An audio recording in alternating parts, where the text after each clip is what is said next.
Okay, I don't know if anybody remembers or cares to remember that I used to think that the Semitic population, the Y chromosome population, was very small, and it didn't seem right. Well, it looks to me like that I might have to reassign what the Y chromosome is. Because I remember, let me back up here. Let me go ahead and screen share this.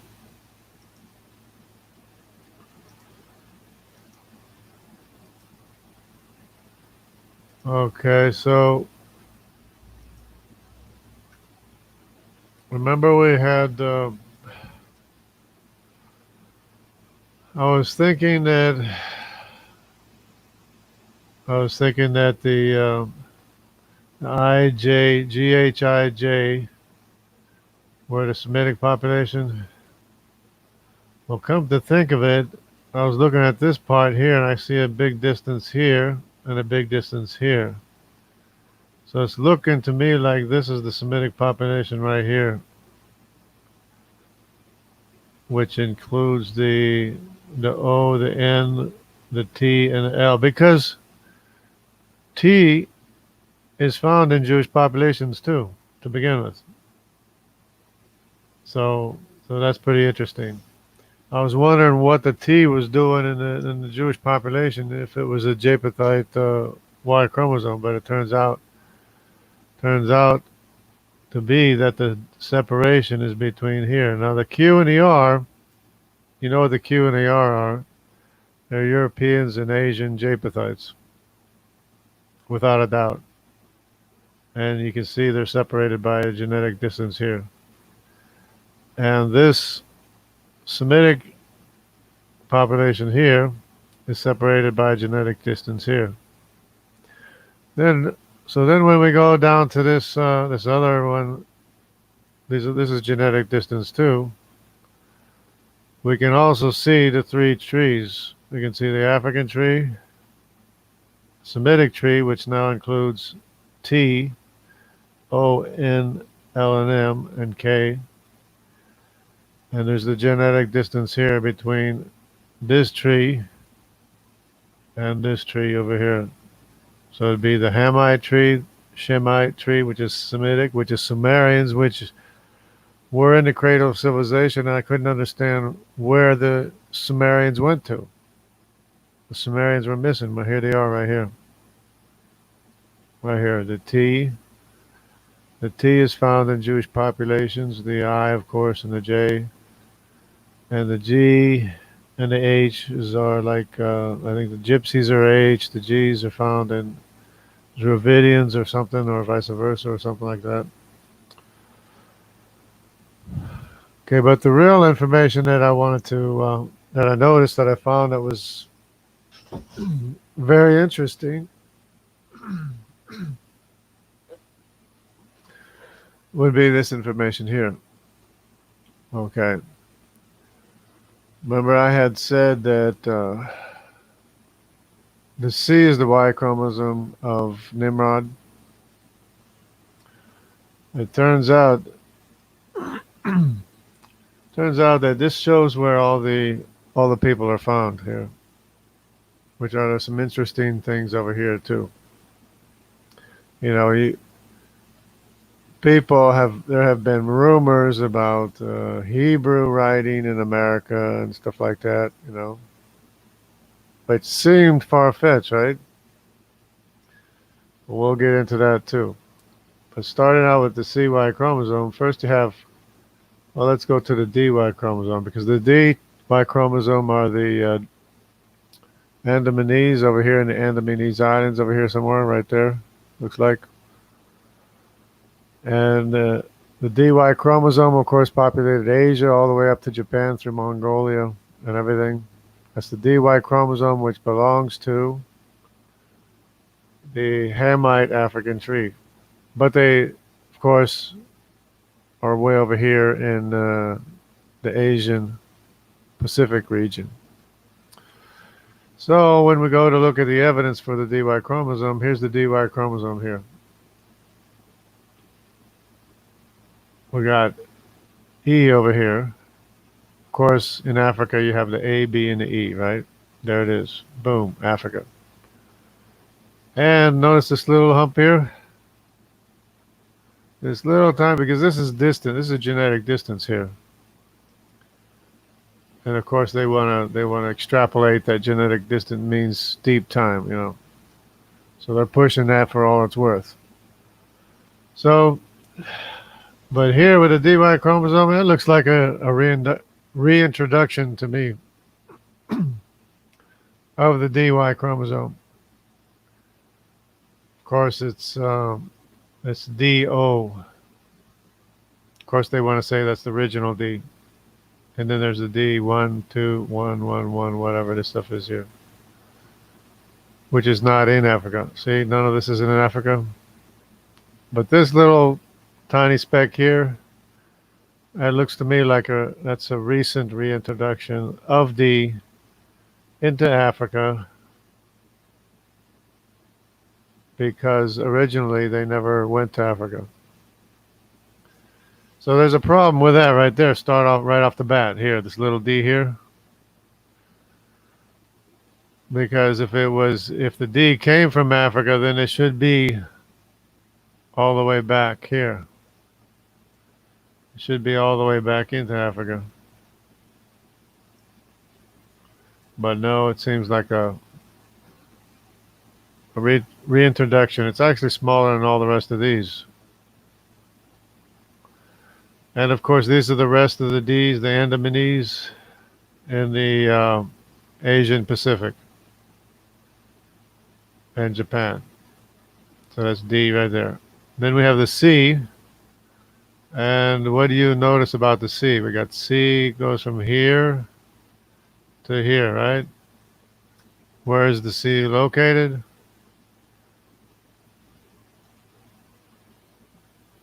All this blue and the light green color region is not Africa.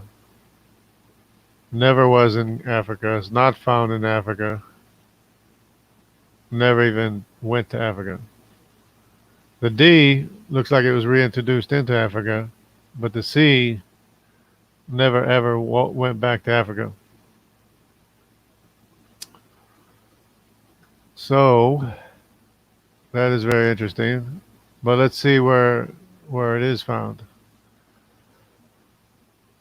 So we got the C, the East Asia here.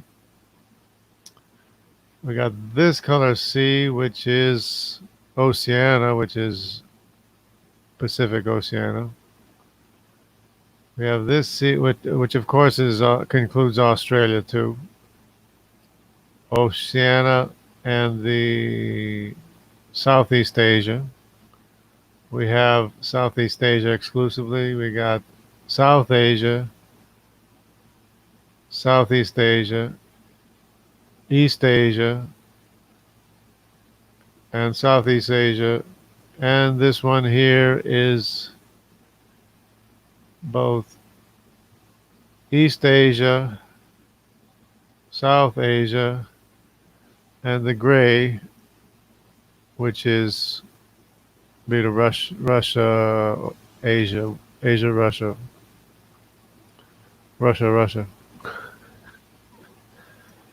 So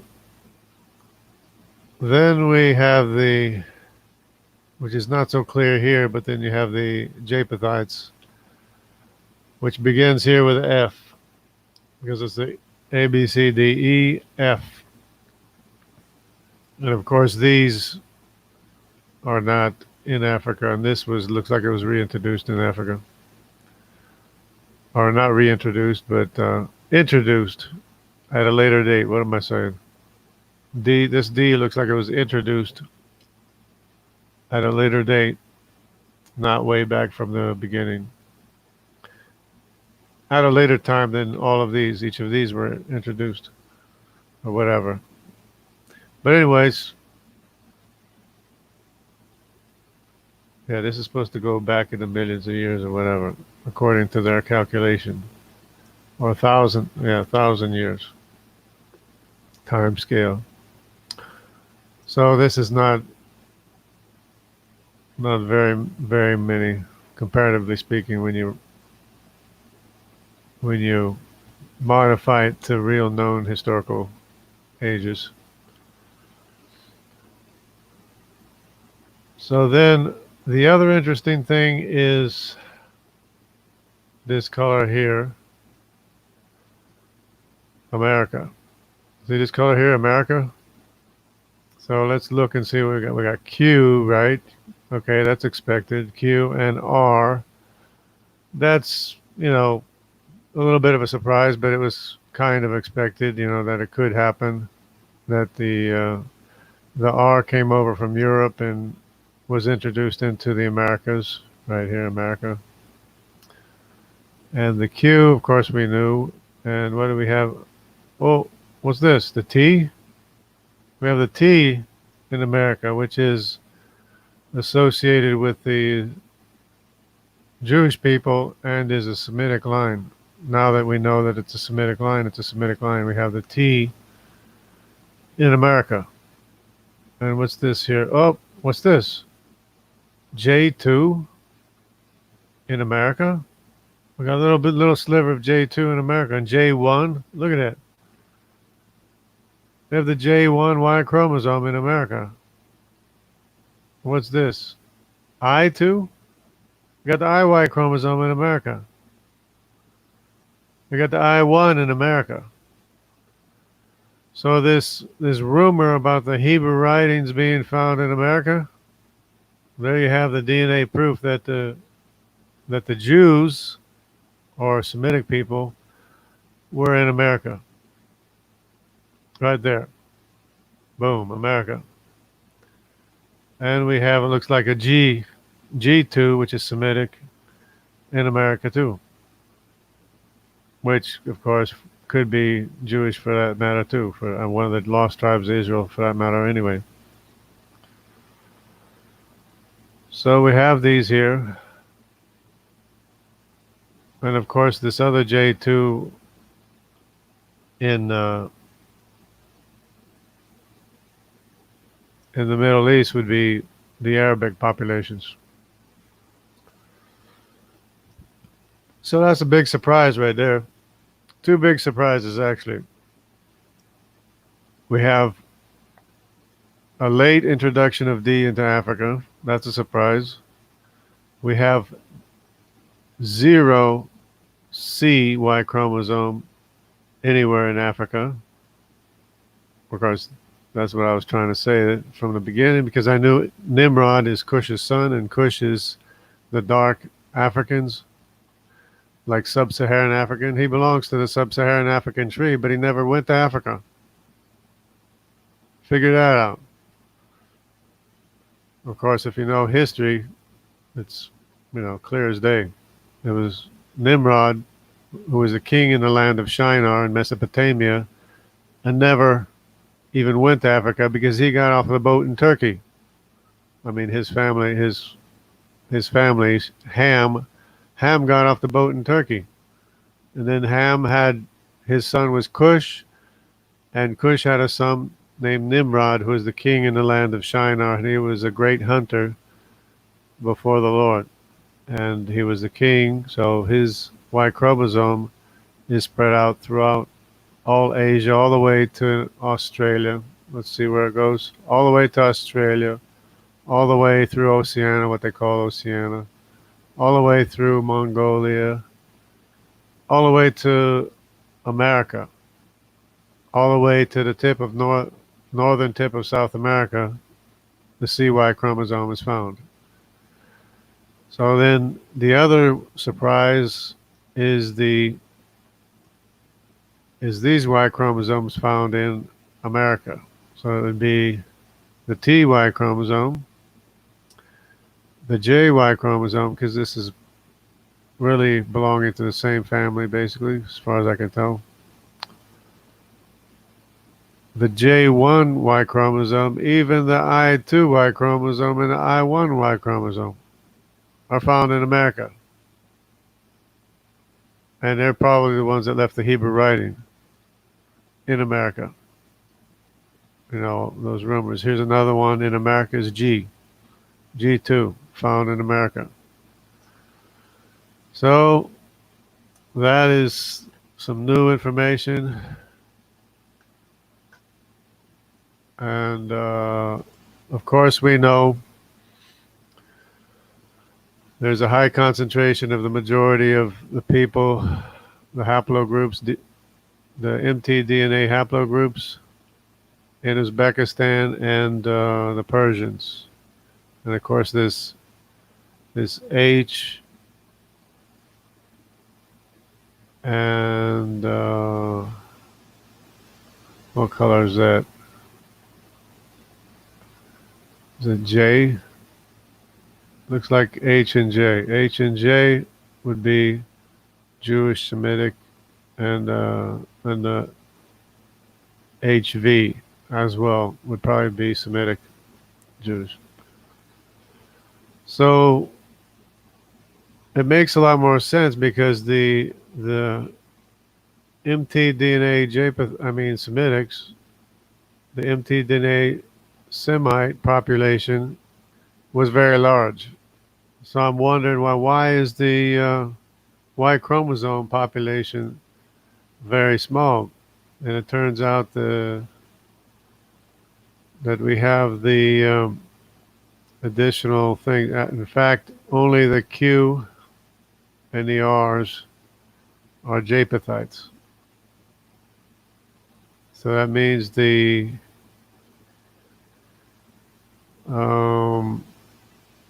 FGHIJ, KLMNOP,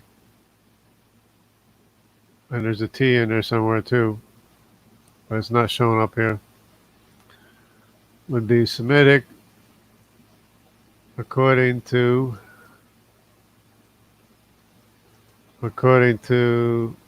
this genetic distance here. We got the Q, R, and R, which is a big population, by the way, which goes all through Siberian Americas.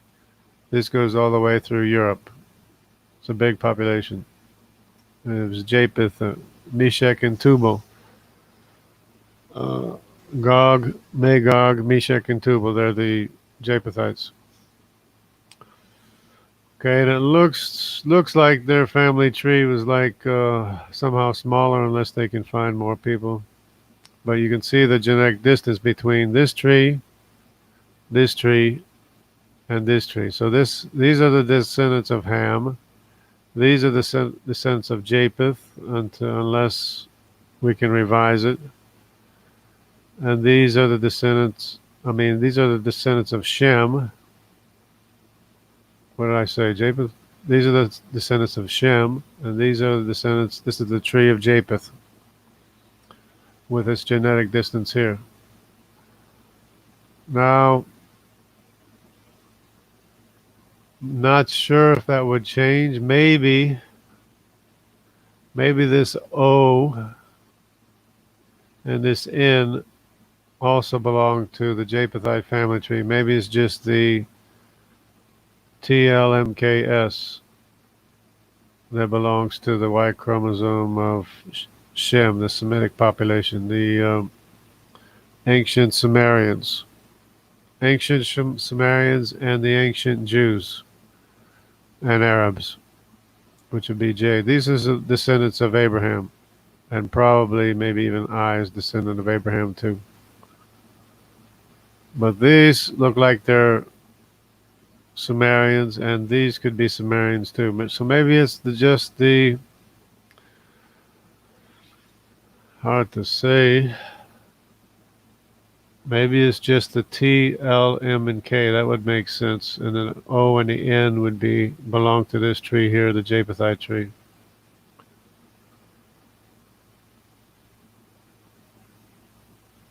Because the reason why I'm saying that is because these trees go all the way back to Noah. So I'm thinking, and the same as these go all the way back to Noah. So I'm thinking that possibly,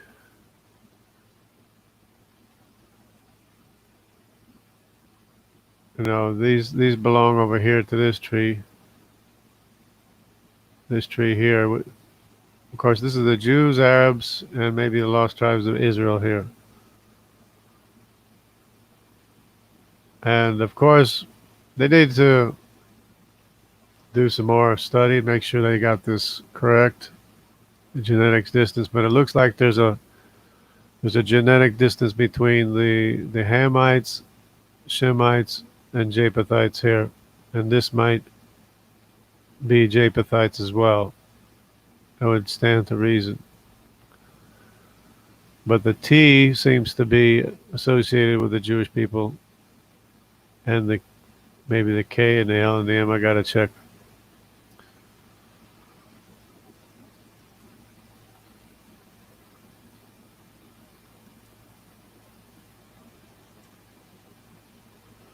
But anyways, then Khardun was trying to say that the people in Ethiopia had the wider genetic diversity. But you can see here there's hardly any, in spite of the trade between the Middle East and these regions here in Addis Ababa, Ethiopia. This is ET. What's ET? Ethiopia, yeah. So that's Ethiopia right there. It'll be Addis Ababa, Ethiopia. And you don't see the genetic diversity here as much as you do here in Uzbekistan and the Iranian Persians. The Persian Iranians in Uzbekistan, this is the cradle of civilization right here. And of course, all through here, you see a lot of diversity because people shifted this way. The CY chromosome shifted to the right, to the east. So Dan Khardun's claim of genetic diversity here in Addis Ababa, Ethiopia is wrong. The PhD got it wrong. He was trying to equate genetic diversity with a greater, more time, greater genetic distance, and you can see it's not even as much genetic diversity as what we have here, or basically anywhere here. So the PhD was misinformed, and he got it wrong. And the same thing even here with Egypt. What's SN? Oh, SN is Sudan. They don't even have Egypt, do they? But anyways, that's another thing. They have to do more testing because in Egypt,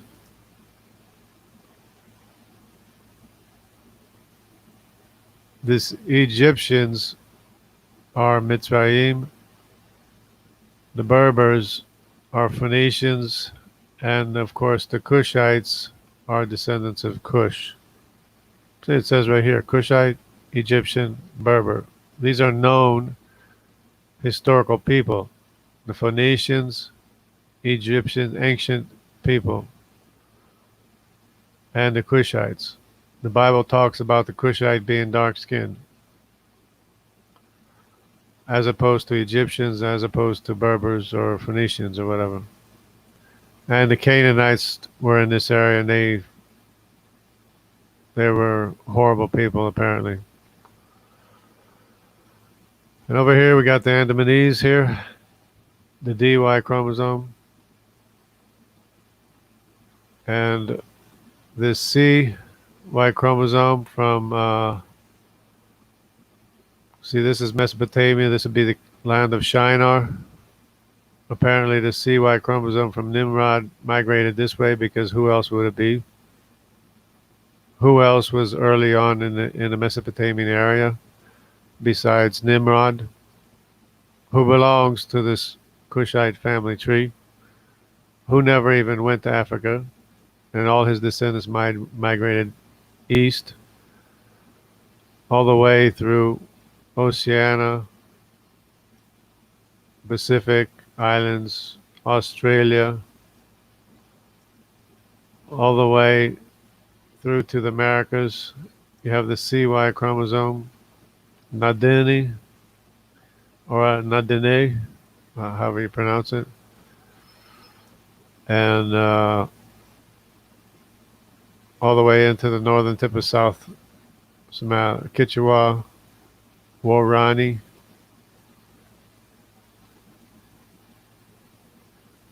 and the Wayu. And there's the Q. Qs are Japhethites. Japhethite tree, Q. Japhethite. There's the R. R is Japhethite. Amerindian looks like they came this way. See the question mark? Looks like the R came this way from Europe. And the Q came this way from Asia over there.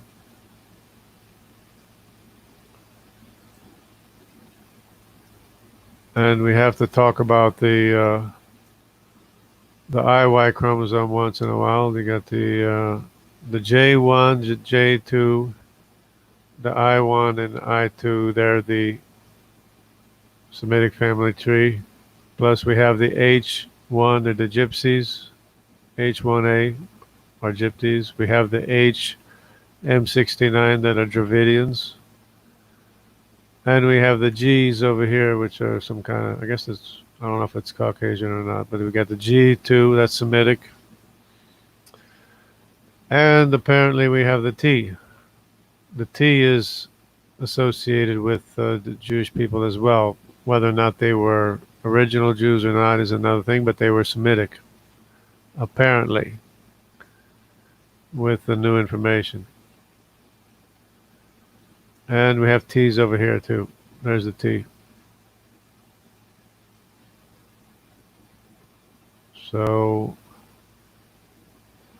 and of course we have the S too.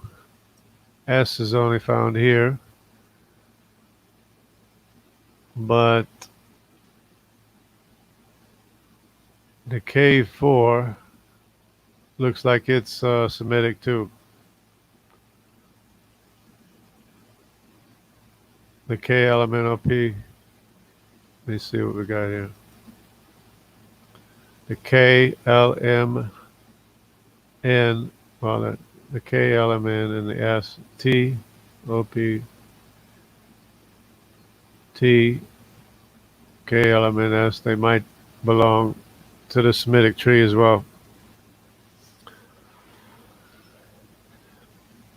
Because of this genetic distance here and this genetic distance here, which might separate it from here, and this might be joined up to this tree here. And that would separate the family trees. But if not, it doesn't matter. I just find it highly unusual that the ancient Sumerians and Israel and the Jews, I mean, and the Arabic people would only be this population here. The Sumerians probably had these Y chromosomes as well, which is the dilemma because this doesn't seem very large with the Q and the R's. So that's why I think maybe the O and the N belong to this family tree here. They just separated a long time back. The same as these Sumerians separated a long time back from these Sumerians, if in fact they're Sumerians.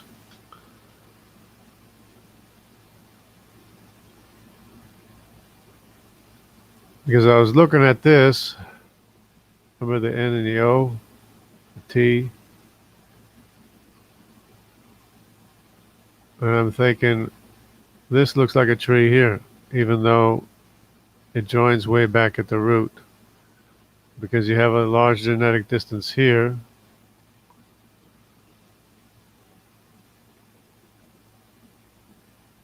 And this kind of looks like the same family tree. Especially this L and T. It goes back all the way to the root. But it's hard to say. Have to study the history of these people and find out who they are and where they came from. But no one descended from A000000. Everybody else belongs to another family tree. See, even these people don't belong to this family tree here, even though they're Hamites.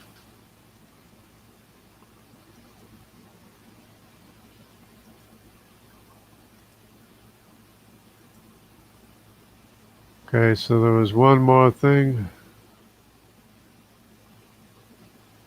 that I was thinking about.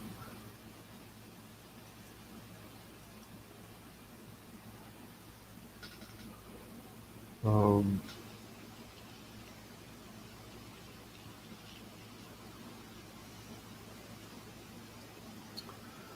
but this is very interesting because you have, it looks like ancient Jews in the Americas right here.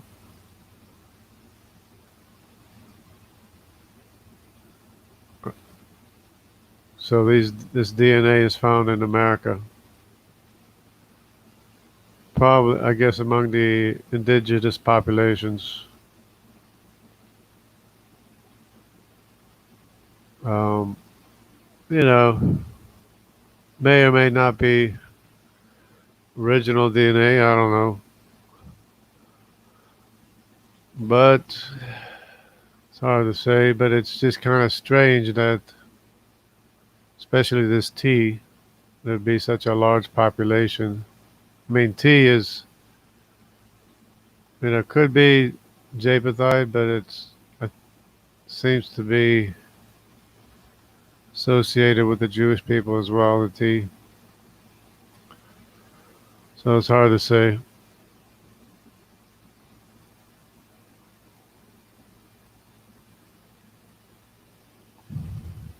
And we have a lot of S's here. Of course, they're Oceania. And the other thing is that there's no C's in Africa. This is Africa. None of these C's ever went to Africa or were ever found in Africa. This D, or D0, looks like a late introduction into Africa.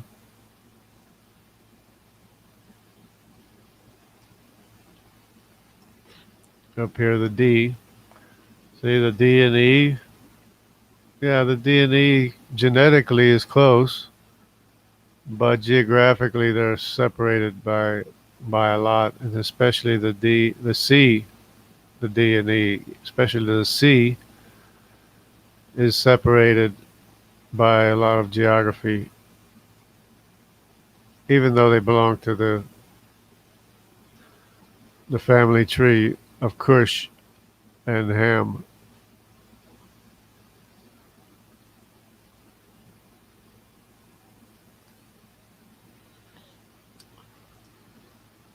Okay, see what we got. We got Ronan. We got Jeremy Martin. Good morning, Jeremy Martin. How's everyone doing? Ronan. A while back. Let's see.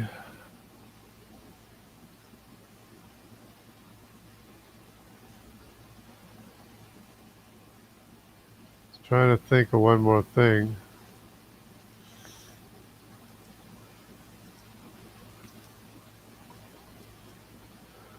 Yeah, they need to do some more testing and historical, you know, findings or historical records, try to trace the Semitic populations so we can distinguish between the Semitic populations and the Japhethite populations, which are Gog, Magog, Meshach, and Tubal. Those are the Japhethites. And they moved north. Of course, they were already north. Gog, Magog, Meshach, and Tubal are already north. They're in the north in the ancient calendars. And of course, we know that's a biblical reference. And those are actual cities in the north in ancient times, if you didn't already know that.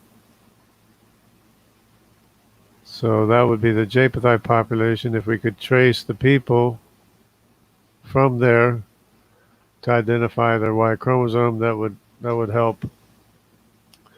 But it doesn't seem to make all that much difference. Of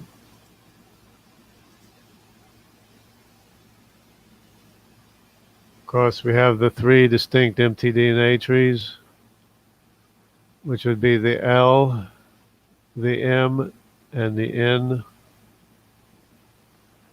Now, this N is the Jewish population. This H, that's the Jewish population. And all these are heavily found in the Jewish populations. So this is the Semitic population. See how big it is? So it could be that all of this here is a Semitic population. That's what I was thinking before. And you have this genetic distance here between this family tree and this family tree and this family tree. So you have the three distinct families there. Now, if that was the case, then that would mean that these are the Japhethites here, the Q and the R, and this would be the Semitic family tree here, which is a huge tree.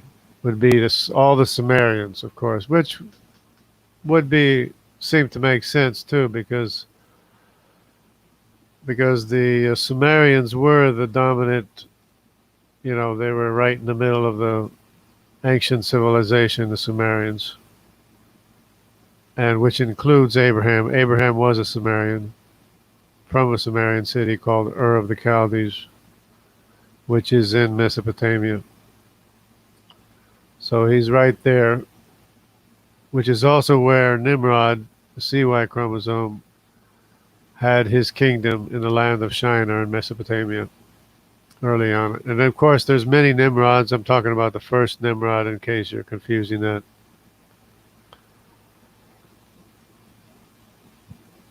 But if not, maybe the O and the N belong to this Japhethite family tree, which would make sense to me. And maybe the T and the K, KLMN, and a T. No, the KLM and T. Hard to say. I don't know. They have to figure that out. I guess the geneticist will fight that out. Figure that out. But these are clearly Semitic right here. These are clearly Japhethite here.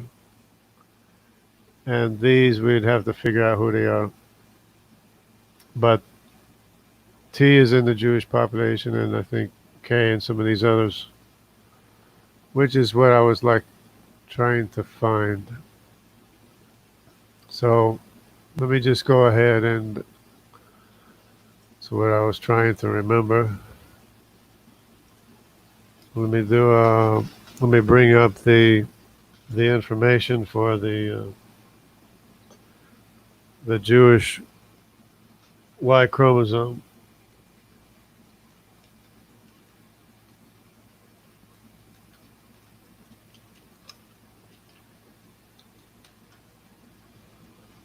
Jewish Y chromosome and haplogroups. We'll go to the images. And I think this one is good enough. We got Ashkenazi here. So this would be the Ashkenazi.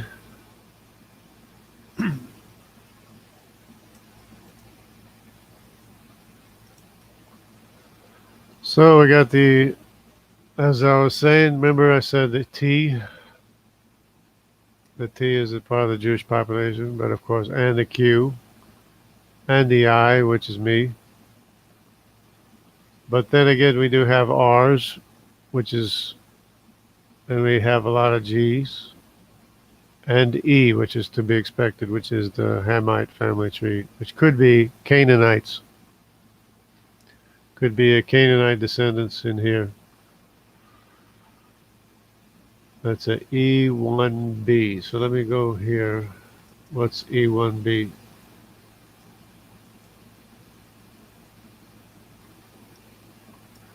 Yep.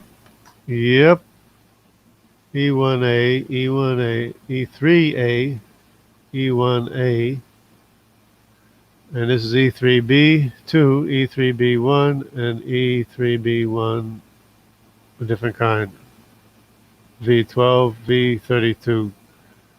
So yeah, that is a big possibility because you have E1As over here, E3As, E3As. Of course, the E3s, of course, all descendants of Ham anyway. And they're mostly E3As. And this looks like a migration this way, the E1A. So as a matter of fact, that could be Canaanites as well, for that matter. And we have the E3 here, E2, and the E1. So yeah, this E1B could easily be Canaanites. And the G would be Sumerian, if not Jewish, but it'd be Sumerian. I mean, yeah, it would be Sumerian, Semitic. And of course, this is Japhethite. This is definitively Japhethites population, Y chromosome, and a T. So that could be Japhethite too, for that matter. Q could be Japhethite, but the G is Semitic, and the J is Semitic, and the I is Semitic. Okay, we also have the Sephardic Jews. So let's look at the Sephardic Jews. It's basically the same thing.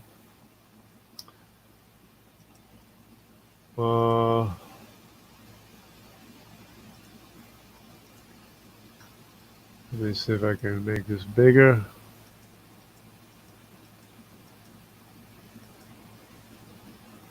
Okay, so same thing basically. We have the I and the T. Why do they have the T over here? Maybe the T's are Japhethites. But anyways, they have the I and the T because the I and the J go together. The E1, B1, B1 could easily be Canaanite descendants. We have the G, which is a Semitic population, and the R1A and the R1B. Same thing, basically. Almost exactly the same. And of course, we could also look at maybe it'd be good to look at the mitochondria as well. So we could look at the mtDNA.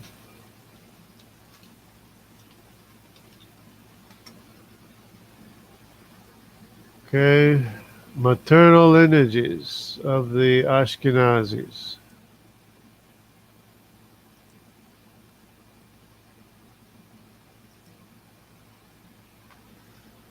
Okay, so this, remember the maternal mtDNA is a lot different. The way they have it divided up, the way they have it labeled from the Y chromosome. The mtDNA is L, M, and N, which I'll probably have to bring up a chart for that too. But anyway, the H is largely represented, and the K is largely represented. And of course, the HBO, and the J, and the I, and the N, and the only ones that aren't would be some other ones that aren't Semitic populations.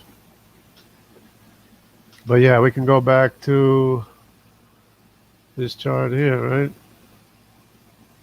Well, we can go to this one, yeah. But we might be easier.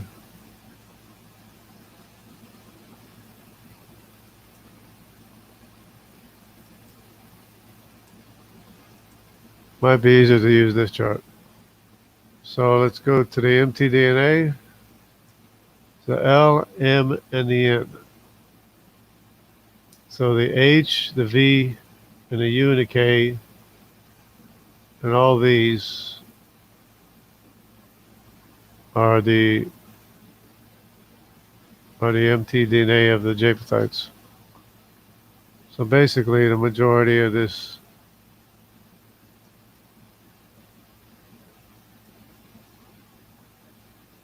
is would be the Semitic population, the J, the H, N, and T, the J, the H, the N, and the T. So yeah, that would be Semitic population. And for the Japhethite population is C, D, G, and M. So we have C, D, G, and M. There's other ones too, but I think a couple of these are Japhethite populations. The U and the W, I think, and I don't know what this is. This is because you have percent here. What's Near Eastern? Near Eastern is not a haplogroup. Asian is not a haplogroup. This is not a haplogroup, so I don't even know what this is. What, are they trying to hide information or what? Near East. Why can't they just give the haplogroup? Near Eastern, Asian. Just give us the haplogroup. What are they trying to hide? You know, that's kind of strange.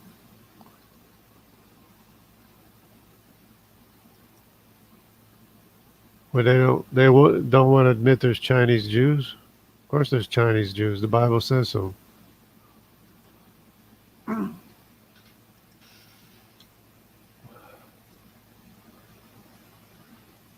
Okay, so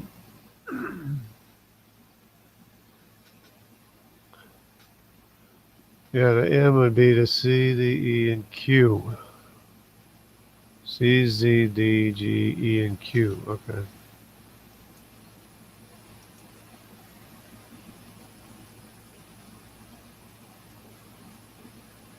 But you're not even showing up here.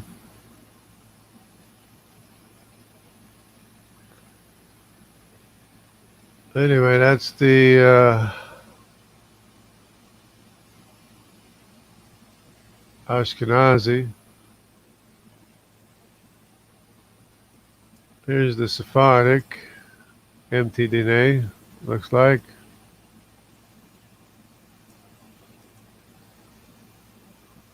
Okay, the Sephardic.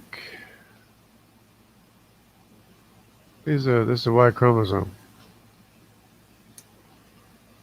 That's a Y chromosome. Trying to mess me up.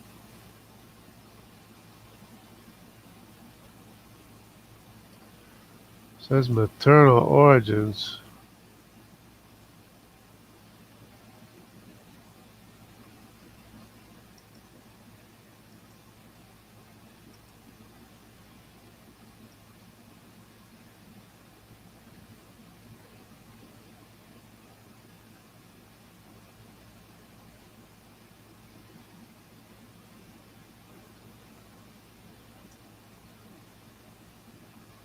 Maternal origins haplogroup. Let's see if I can find maternal. Okay, that's not maternal. That's not maternal. This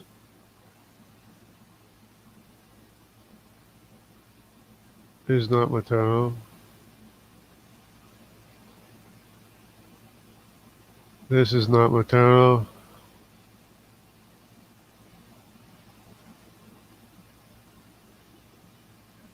That's not maternal.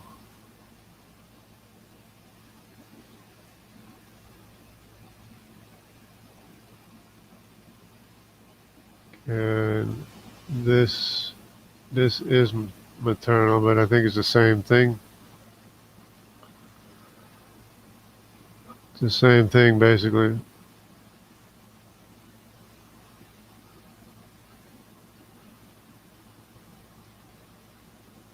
Anyway, whatever.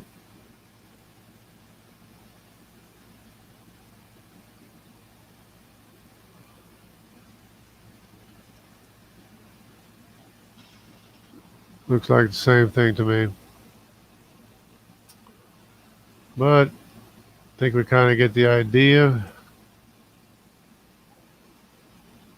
This is the maternal Semitic population.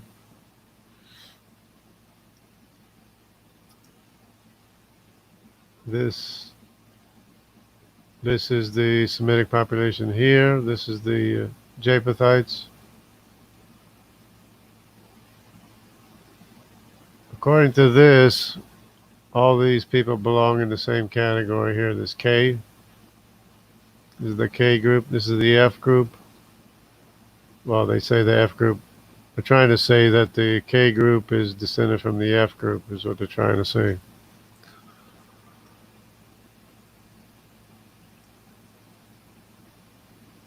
So this is clearly Semitic. I guess that's good enough. I mean, maybe this is all Japhethite. I don't know.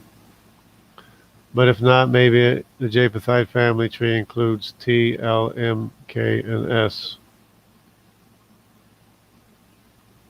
Since it goes all the way back to the beginning to the Sumerians over here. So I guess that's about it for now. Doesn't look like anybody's too highly enthused about this study.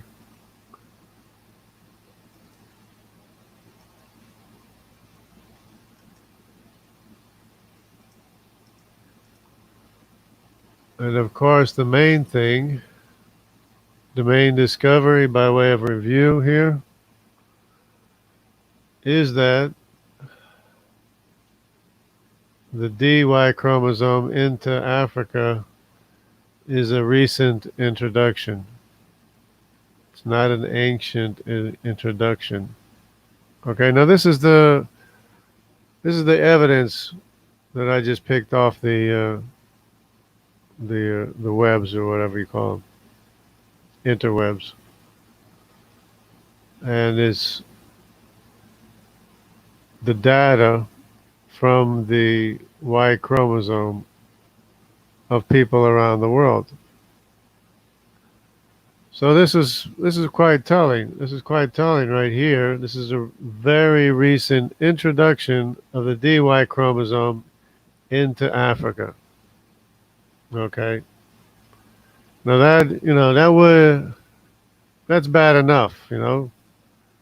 But this CY chromosome here belongs to the Hamite African tree. Of course, this E should be way out on the outside here. The E should be between C and F. And they like to mix things up to confuse things, I guess. But this E, the only thing in Africa is A, B, and E, basically. And of course, there's an introduction of R into Africa right here. See that little R right there? That's an introduction into Africa. Into America, too, I guess, apparently. Oh, well, Q. Q is American, anyways. And R, of course, is introduced into Africa. I mean, Africa and America. But yeah, that little speck there, that's an introduction into Africa. Of course, we have the Y chromosome in Africa, of course. The I1 in Africa, of course. And the J1, J2. Of course, this would be more like the areas of Phoenicia and Egypt and then places like that, North Africa. But yeah, actually, this J1, J2, there's more of this in Africa than what's shown here. I mean, I don't see. It's not even showing that there's anything in Africa, but I think there is. If not, maybe the Flash is not a big enough group because the Flashes from Africa do have a Y chromosome, Semitic Y chromosome, J2 probably, J1 or J2. Well, it'd be J2 if they have the Aaronic Y chromosome. It'd be J2, and they're from Africa. But otherwise, this would be probably North Africa, I1, I2, because of Europe and such. It is North Africa pretty much, as far as I can tell. But the other interesting thing, besides the fact that the Y chromosome never went to Africa, none of these C's here, from here to here, none of these ever went to Africa. They went east instead of west to Africa because they're descendants of Nimrod, who is the son of this E, Cushite African, the same as this D is the son of a Cushite African.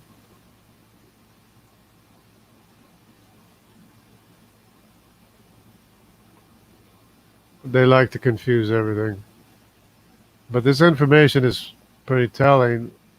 One, for the fact that there's descendants of Cush that never went to Africa. The other one is that there's Jews in America right here. According to this, you got the I1, I2, J1, J2 are in America. Found in America. Maybe that's why they found Hebrew writings in America. So that would be the new discoveries. And that pretty much winds it up. Oh, somebody wants to come in. Oh, here we go. We go ahead and invite people in. Oh, what am I doing?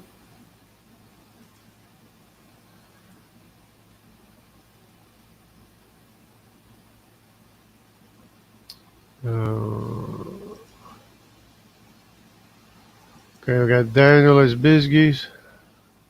It's Bixie. And we got Jeremy Martins. And we got Jungle Jargon. Oh. Okay, Snake has a big storyboard and word salad for biogenesis. Here we go. What's up, Anthony? Are you there? I'm not Anthony. Oh, you're not Anthony. There's Daniel. What's up, Hey, Willie, JJ? how you doing? How you doing, Daniel? Good. How are you, JJ? Good. What's up, Willie? Who would? Oh, there he is. Stop. There's Anthony. There's Yeah, Anthony. yeah, hey How's that? Jorgen. Everybody doing good? Yeah. Yep. I guess. Yeah. So Hey what Jorgen, is? I wanted to know what Snake his overwhelming evidence for abiogenesis was going to be. Yeah. I mean, that's why I left. I mean, because I don't want to hear his voice for 3 hours. I mean, we could have summed it up in 5 minutes. He didn't have anything anyway. Yeah. But I was tired and I didn't want to hear it. I didn't want to hear the nonsense. I left. yeah, I was watching a little bit of that this morning, last night, whatever. Yeah. Yeah, He's he's got all the- impossible. oh, that guy. Yeah. So Willie, what's up, Willie? Wait. Not much. You got crowded out a little bit. Yeah, not much. Yeah. So I don't know if you guys saw, but I found some evidence that the CY chromosome never went to Africa, and the Jews, the Y chromosome from Jews, are found in the Americas. Yeah, I I was mean, going to ask you about we've- something like that. You said that you We've know of heard artifacts in North America. we've heard rumors of Hebrew writings in America, right? Yeah, I've seen that. And so I mean, you have the Hebrew writings in America, and you have their Y chromosome in America. So boom, the Jews were in America. I think everyone was in America before Christopher Columbus. Yeah, I mean, which really pretty interesting to me. I mean, how that would be a story to find out how they got to America, you know? I'd There's say a actually- boat. Yeah. There's actually a stone slab in New Mexico with the Ten Commandments inscribed on it. In New Mexico? Yes. Yeah, these are things you don't hear about very much. Don't hear too much about. And then, of course, the infamous, what do we call it, Egyptian and Hindu artifacts in the Grand Canyon. In the Grand Canyon, yeah. Yeah. Yeah, well, they said they found people, they found caves in the Grand Canyon, then they covered it up. Nobody ever heard something about it again. I think the head of the Smithsonian at that time commented on it. Yeah. I think in Yeah, Michigan He was They pretty found a upset, stone. actually. they found a stone where someone buried with the Ten Commandments written on a stone or something like that. In Michigan. Yeah, I think so. I'd have to look into that one. Yeah, I think Michigan has a history of, travel going through there. Remember how I brought up Sardinia to you yesterday? Yeah. Well, in Sardinia, they find a copper armor, and the kind of copper, you know how there's different variations? Yeah. Well, the kind of copper that they found there can only be found in a certain location where one of the Great Lakes are. Oh yeah. Yeah, I heard that. I heard that too. It's like one of the most purest copper found in the world or something like that. Yeah. Well, Yeah. the copper they found in Sardinia, the metal, like the armor and all that made out of copper, it's that exact same kind. Yeah. So there was clearly a trade going on through the Americas for that copper. Well, think Hey, about Jorgen. Yeah, go ahead. I was just going to say the biggest boat that we know ever built was built for the flood. So it's not like people I actually couldn't think build ships. I think the treasure ships for the Chinese are actually bigger, at least in size. I think there's a Chinese reed boat. Isn't it a reed boat that's bigger?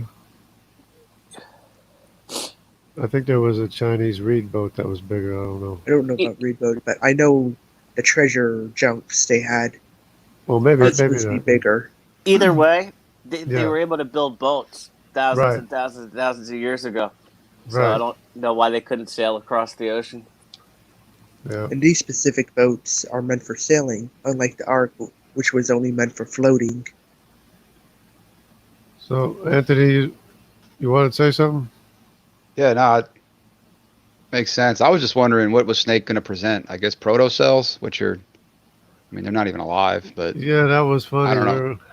We were kind Yeah, of laughing at him. yeah. He didn't know what to say. He says, "Oh, he's going to come up with something." I mean, yeah. What exactly? Because I mean, all the chemists in the world can't even make abiogenesis happen. Yeah. I don't Then know he what wa- he's got. And then the he only wanted to stuff go. that they can create is by using pre-existing material. Always, yeah. Oh, it's always from yeah. It When you can't, read the it papers, can't it's ever, always yeah they never use from scratch. full-on Chemical, scratch. right? He's going to present a story. Yeah. And next year we'll have it. Oh, next year. Oh, next year. And I don't know if you guys remember, but remember Dan Cardone was talking about genetic diversity. Yeah. Uh, and according to, let me see if I can find the. Yeah, here's one here. Let me go ahead and put this back in here. According to this, where's the greater genetic diversity? Is it here in Uzbekistan and Persia and these places here, or is it here in Addis Ababa, Ethiopia? That's the Y chromosome. Where's the greatest genetic diversity? I can't see it that good. What would you say?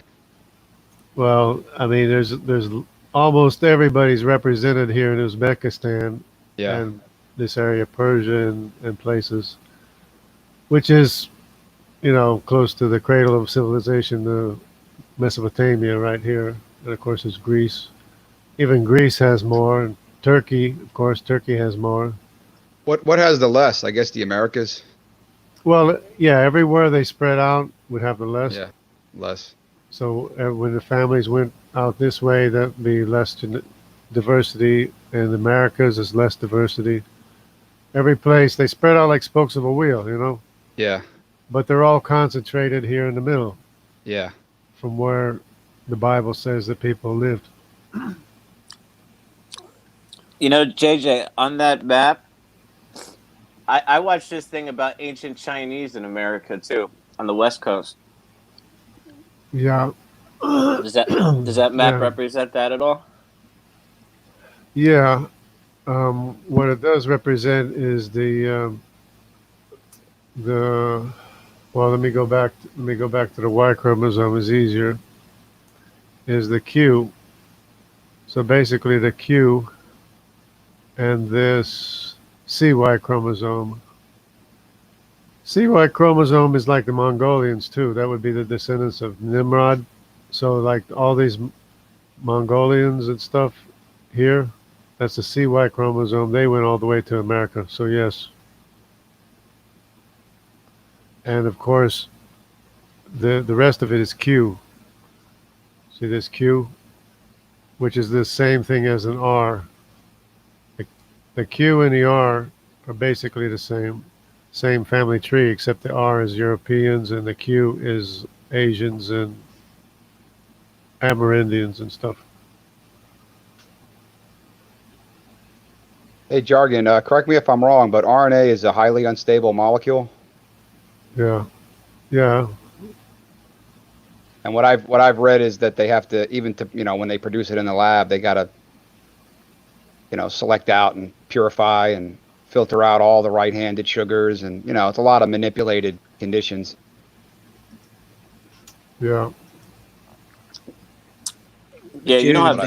then, even if they were eventually able to create life from scratch, it just shows that you need intelligence to create life. Yeah. yeah. Not just intelligence. You need high intelligence. Like like the highest intelligent that you could possibly conceive of. And very, very high yields of the correct molecules from what Well, James Tour says. I mean, it's such a high intelligence for nanotechnology. It's way above our intelligence. Yeah. Did y'all Well, ever hear about the zebrafish whenever they um put mouse DNA for legs into their genetic code? Did you hear what happened to zebrafish? No. No. They they ended up with deformed fins that were, I guess, trying to turn into legs because they added the extra genetic information in. However, were unable to move or swim and eventually died because they couldn't get their food. Well, yeah, they've. Yeah, What useless. did they expect? What they Yeah, expect? junk. I mean, it's the same thing when Dan was trying to tell me that chicken scales were able to grow feathers from chicken scales. I'm saying, you know, chickens already have feathers. What's the matter with you? And then he tried to say that crocodiles grow feathers, yeah, right. but no, they're trying to insert the genetic information in them to grow feathers, and Right. I don't think it was much of a success anyway. No. These are pipe dreams. Yeah, that's all I'm hearing is storyboards. But he'll just lie. He'll just flat out lie to you, straight up Yeah. make up stories. You know. Genetic manipulation is not proof of evolution. Yeah. I mean, that's the extent that they're willing to go because they have nothing else they can do. So Yeah. mutate an animal, mutate a cell or an animal in the lab. It would never reproduce that way to begin with. But even to do that would require the most intelligent biochemists in the world. I They're mean, hanging on to the weakest evidence ever. Yeah. They're just hanging on. That's why I they mean, grasp onto these anything, like any manipulating genes, anything. What anyone with half a mind could know that a feather takes a lot of specific information. Craig, what Craig Venter did, they often present that as, synthetic cells. The protocells. Well, Craig Venter's, well, yeah, that too, but what Venter did with a pre-existing genome, he spliced in a DNA strand from a pre-existing source and then inserted that into another pre-existing membrane, and they hype up the media. Oh, look what we produced, life in the lab. You know. But then when you actually It's read pretty it, sad. yeah, but then when you read it and get into the details, it's, oh, well, we took a pre-existing cell, we pulled it apart, we re-engineered it, we spliced in a new DNA strand. It's like, yeah, it was all bits and pieces from other cells. I, I wasn't even impressed when I heard that. It's like, Yeah, what's that supposed to prove? You know. you can manipulate a cell. That's about it. Uh, that's the best they can do. It's the best they have. So yeah, Go ahead, JJ. um, no, I was just thinking about the the Jews in America. There's actually a fish alive today that looks. It's a entire family of fish that are flat like Tiktaalik with their eyeballs on top of their head and fins on the side. Some of them sometimes they can have pectoral fins, and they live in water. And they can live in deep water, shallow water, rivers, and salt water, etc. You say it's living today? Yeah, it's a group of fish. Yeah, they must have survived millions of years. Yeah, they all have that. Well, some of them have more of a round shape, but some of them have more of a narrow shape for their head.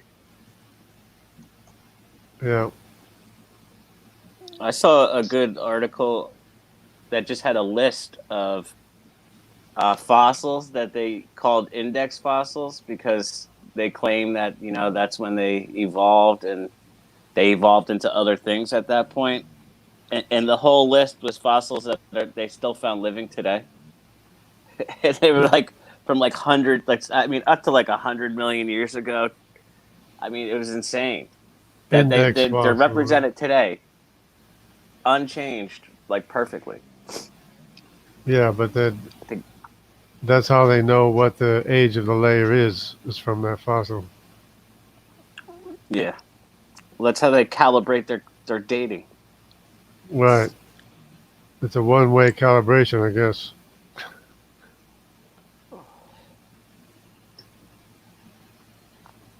That's that's kind of Decorate strange. the museum with dinosaur fossils, but never add in the rest.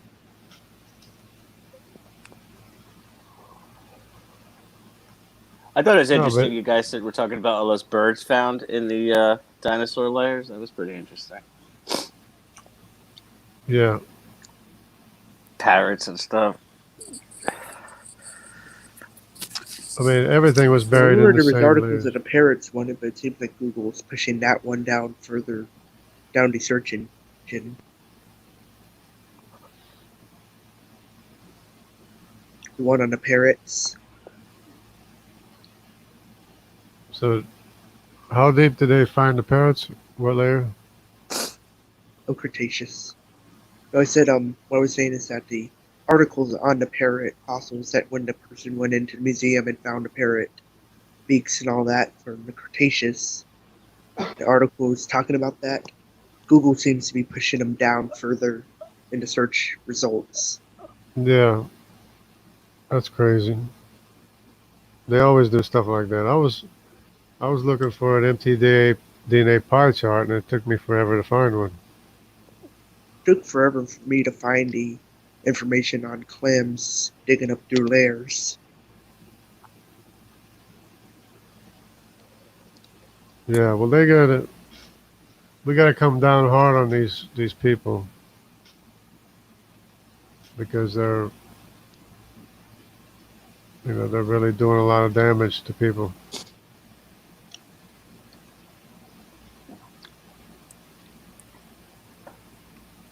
I don't think That's there's ever been so many lies to support a theory ever, like ever.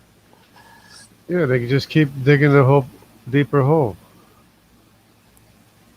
It's they they held to this idea and they just don't want to let it go. They just keep digging themselves deeper in a deeper hole. Yep. Like one fabrication's bad enough, but like evolution's got a list, Yeah, it's all fabricated. and then it's either fabricated or overturned. Yeah, It's and they just just make new claims. yep. Yeah, every That was claim How they can you make. actually falsify that? that was actually a new one that person brought up. I haven't heard anybody try to say before, which was about what he said about the butterflies. And the butterflies, they were talking about butterflies, but they're not affected by what they eat. Their color doesn't change by what they eat.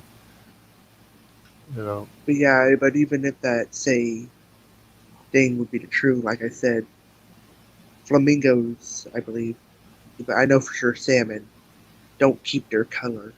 yeah, and If that's they not a stop eating the genetic. krill, they're no Right. longer gonna be pinkish. Right, so that's not even a genetic change. Yeah, that's like getting tan and saying you're going to pass it to your next generation. It's just stupid. I'm still trying to Yeah. figure out what it's called, but there's actually a specific thing within evolutionary theory that says stuff like that can't be inherited. Well, you got Mendel's laws of inheritance. Yeah, I yeah, I think remember which it actually had something to do with like like say if arms is cut off, it won't ever be inherited. That the child will have one arm. yeah, right. It's like I think Mendel's laws of inheritance contradict evolution altogether anyway because genes are inherited; they're not mutated into existence. Yeah, You know exactly. what I mean? Yeah, Like we don't have examples of genes mutating into existence; they're just passed down from generation to generation, that's why I try to which is explain it. It's just a recombination of the same information going back and forth. yeah. I mean, mutations occur, but I mean, it's not like they create anything new. Yeah, variation occur, response to the environment occurs, but it doesn't change the the genetic information that was already there. It's utilizing what was already there. Yep. I Which think is few mutations actually result in more of a harmless but not beneficial effect, such as two different color eyes. yeah. I mean, the fact that the rest of the world can interbreed with African proves that they're the same thing. They got the same genetic information, you know. The entire the What's entire worse is basis when of you have all the racism. cats doing it. And besides, it's not all Africa that's black, anyways. It's the it's the Cushite Africans that are black. You Which know, is the Bible identifies the Cushites as the black people. that's not even truly the color black. It's just a really dark shade of brown. Yeah, it's And dark. Yeah, what you're people right. call white people is just a really light shade of brown. Right, White is all colors at once. Black is the absence of color. right. I mean, they do have distinct features, but they're identified as Cushites. You know. Do you ever see that picture on the Egyptian hieroglyphs? It shows all the colors of mankind. You know what I Yeah, mean? yeah, They existed back in Egypt. Let's even So looking at something like canines. You see from all the different canines, like wolves and all them. Wolves, yeah. coyotes, dingoes, maned wolves, and There then was of there was course some bad dogs. there was There some bad is wild dogs back in the day. There was yeah, some in America. yeah. They, But they yeah, have look at all of them. They have a large variety of genetic diversity, colors, and everything. they And had a then even looking huge at what happened with people, selective breeding resulting in purebreds, aka inbred dogs. they We had a still have a huge lot of varieties. they had a huge wolf or wild dog in Americas. I don't remember. By the yeah, I way, forget what that's if called. you ever if you ever see a picture of a dog that is hairless and people are calling it chupacabra, Yeah, it's actually a dog called the Mexican hairless dog, yeah, and they Or a actually dog with existed for mange. no, it's a Mexican hairless dog, and they actually existed for quite a long time in South America, and were even in their like mythical animal kind of list. You have like how you have like certain birds and all that listed in their list, or the jaguar, for example, yeah. being an animal of being revered. Well, one of theirs happened to be this exact dog. They called it Excolitus something. It starts with the XO and then CU afterwards. Yeah, that's pretty funny. I mean, And yes, they do not drink blood. and they don't drink blood. Okay. Yeah, well, that's once somebody tells a story, then somebody else will tell a story, and then it's like a fad, you know.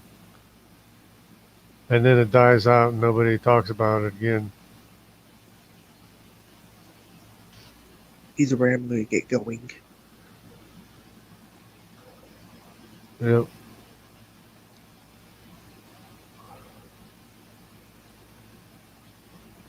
Okay. Yeah. Well, it was pretty neat. The the discovery of the Jews in America. Yeah, I missed your presentation. Didn't really get to see it, but like I said, I remember watching that. I don't know. It was about like ancient discoveries in America, and they found some guy buried with a tablet of the Ten Commandments. Yeah. That was Can you see this here? yeah, Okay, this is the J1, J2, and I2 and I1, which is basically similar, same family tree. But you can see this brown color here. This brown color, that's America right there. yeah, yeah. Okay. So there's people. there's people in America somewhere that have these Y chromosomes, which is actually T. T is associated with the Jewish people too. So this T, J2, J1, I2, and I1. They're all represented in America, as well as G. G2 is also. G2 is Semitic too. I mean, but That's is this found. taking DNA of people now? Yeah, that's the thing. That's they're taking DNA from indigenous populations. So Okay. I guess there's a slight chance there would be some contamination, but for it seems to be a large signature here because there's, for example, the Falashas, the J2 right here. Uh That's supposed to have some African. They're supposed to be in Africa, and there's no. They don't even show J2 in Africa when clearly there is J2 in Africa and J1, but it's not. They're not huh. even showing Africa here. So for it I to watched have us, another thing so for that it to had have it, Native. yeah. Go ahead.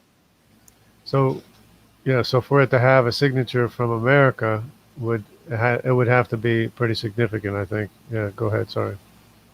I was just gonna say I watched another thing about Native American tribes that had similar words and similar cultural practices as Jews too, which was pretty interesting. Yeah. See, that's like circumstantial evidence, and that's that could lead you to find out some information that could guide people try to find information, but it wouldn't be considered conclusive. Yeah, no, Even definitely though not. even though it is, it really is kind of conclusive. But I mean, but when you find DNA evidence like this, that's that kind of like seals the case. Yeah, I'm just saying it backs up the claim, though. You know what I mean? Yeah, because G2 is Semitic too. G2 is you got a signature from G2, I1, I2, which is the Vikings, and the J1 and the J2, and the T, which is also associated with the Jewish people. Who are the You know, Vikings? the Vikings, the Y chromosome, I believe, was the lost tribes of Israel. But here, this is telling me even more because you have these four populations here, which is actually five and six populations, which is the G2 found in America, the I1, I2 found in America, the J1, the J2 found in America, and the T found in America, and they're all associated with the Jewish people. They're all Semitic populations except for the T, but I think the T is Semitic too. Which I'm not even sure how to divide it up because here we have the T is over here, and I'm thinking this T goes all the way back and connects up to this family tree here.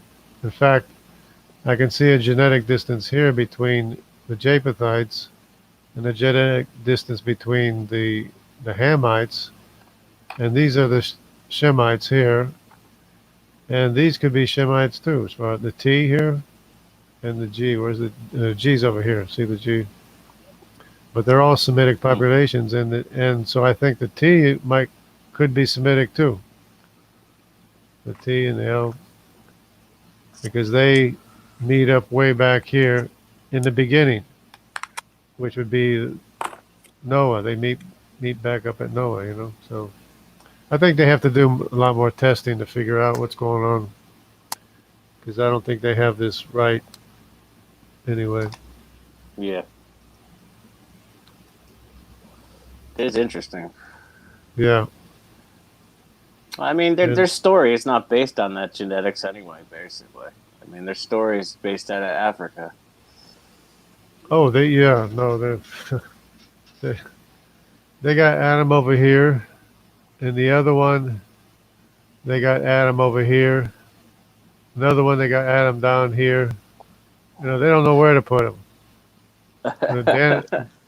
Dan was trying to say the genetic diversity is highest here when it's not even the highest because I just showed that it's not the highest genetic diversity.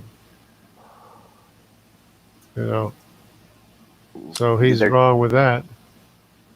But remember I was saying the J is over here in Africa. yeah, This your is all map's not J. up anymore. Oh,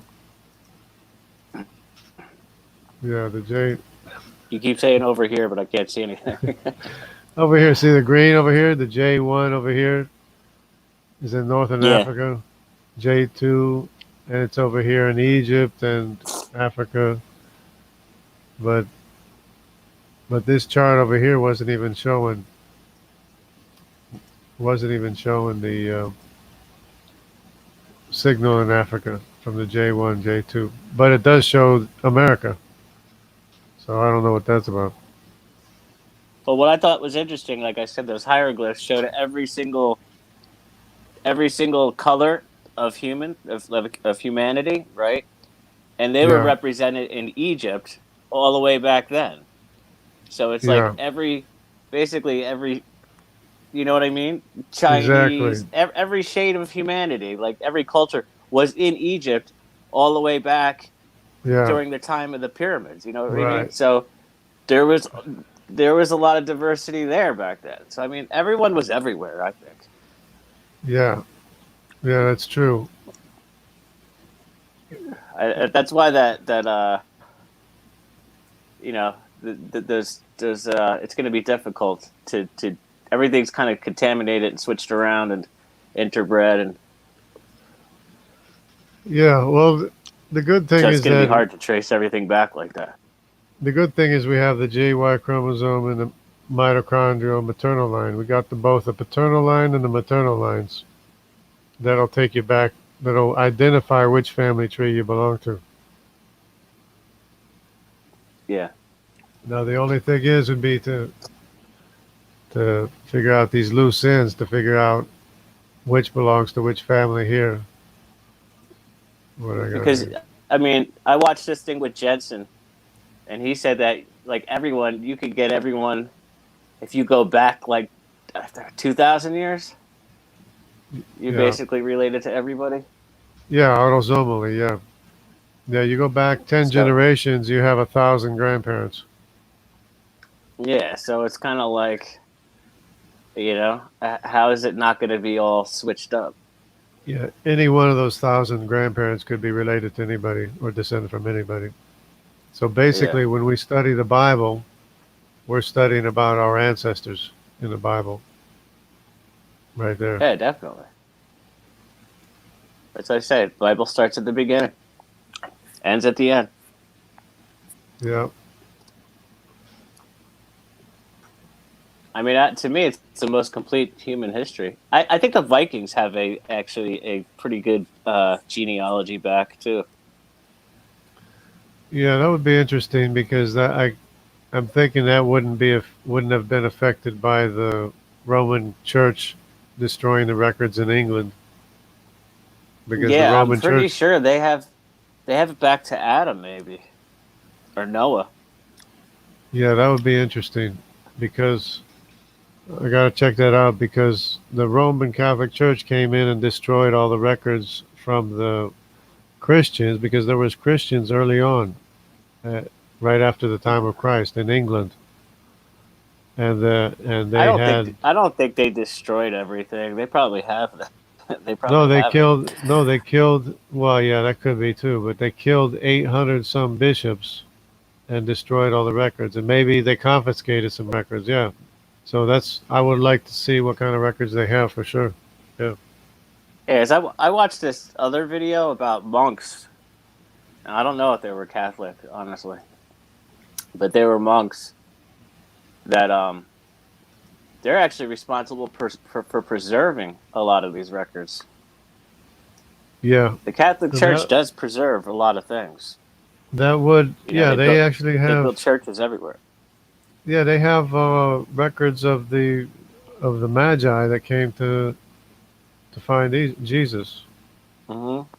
They, So I mean, like a lot of myth that they came and burned everything and all that. And I'm sure there was a lot of shit, yeah, but well, that would be, I mean, that would be good. That would be great if they preserved some of the records. But from what I understand, they came in and killed 800 some bishops, and they destroyed all the records from that they yeah. had of genealogies and everything. So, but I don't know.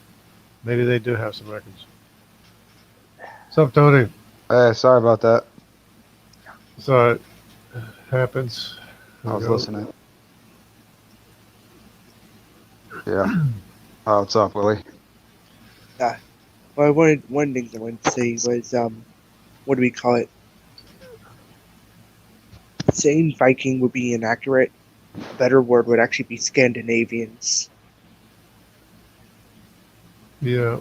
Well, they because the word Viking means to go on a raid, aka let's go on a Viking, and yeah. you're basically using the word Viking to sum up all of Scandinavia would basically be the equivalent of using the word pirate to sum up all of Europe. Yeah, you got a point. Yeah, that's true. Yeah. But they were called Vikings because they invaded England. That's what. Oh yeah. Oh yeah. Of course, whenever people would do that, that's when it's going on a raid, going and on a Viking. and I'm a descendant of one of them. I have their IY chromosome. Yeah, I So I have. remember some stuff involving the church, involving stuff in Sardinia. Break up the bones and bury it beneath the foundation of the house. Yeah, break up which bones? Particular bones involving the Naragi civilization. Yeah, you mean the previous civilization, right? Yeah. One that the people speak of at Sardinia. The one they usually tribute to the Naragi people, basically. Yeah. Of So enormous size. Of enormous size, best way to put of it. enormous size. Okay, and they buried it underneath their foundations. Basically what they said, that there were the bones of devils, and that they basically got the bones, broke them up, and buried them beneath the foundations. And Yeah. some of them were just snatched up and sent away. Hey, Willie, Yeah. what do you tell people as far as abiogenesis? I'm curious your arguments when the internet atheist brings up origin of life. Nobody can truly go back and show it. And the difference between God doing abiogenesis is that he is outside of nature, regardless. He is supernatural.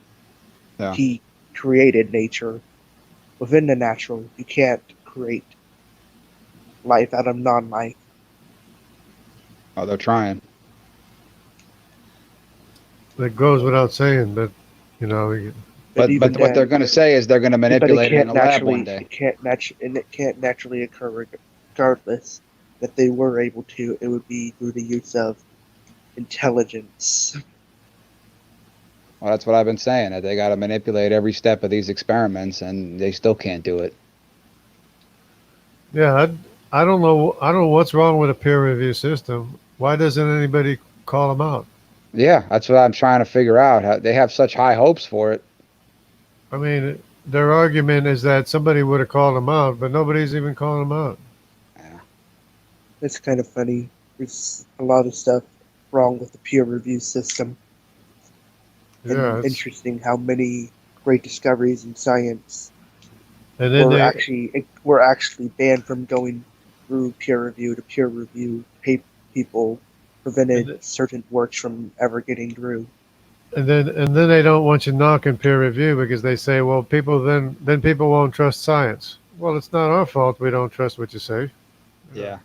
Well, yeah, but like I said, some of the greatest discoveries were actually banned by the peer review journals, Yeah, and they end up having to go to journals that weren't peer reviewed. And these people end up getting Nobel Prizes for great discoveries. yeah, And then also, one thing I noticed is whenever atheists would say, "Oh, if you found this such great scientific fact, why don't you just go get it peer reviewed or anything like that and get a Nobel Prize?" yeah. That's what But they the always thing say. is, with many of these Yeah. scientific facts, they're already scientific facts that already been through peer review. And if anything, whoever discovered it would have Mhm. already gotten that prize. That's what I And always say. doing so, you'd be taking somebody else's prize regardless. It's not your That's work. Yeah, that's what I always say. That's that they've already proved it basically, and evolution was never proved to begin with to start out with. Like, And you so see, how the can I get issue a is the how can I reason that get they a haven't. Sorry, how finish. how can I get a Nobel Prize for something that was never proved to begin with? Yeah. Or disproving something that was never proved to begin with. And then, the issue with many of these things is that it's just simply not taught. Yeah, the facts aren't taught. It is fact. It's just not taught. Yeah, the if they would teach the facts, then they couldn't teach evolution because the facts contradict evolution.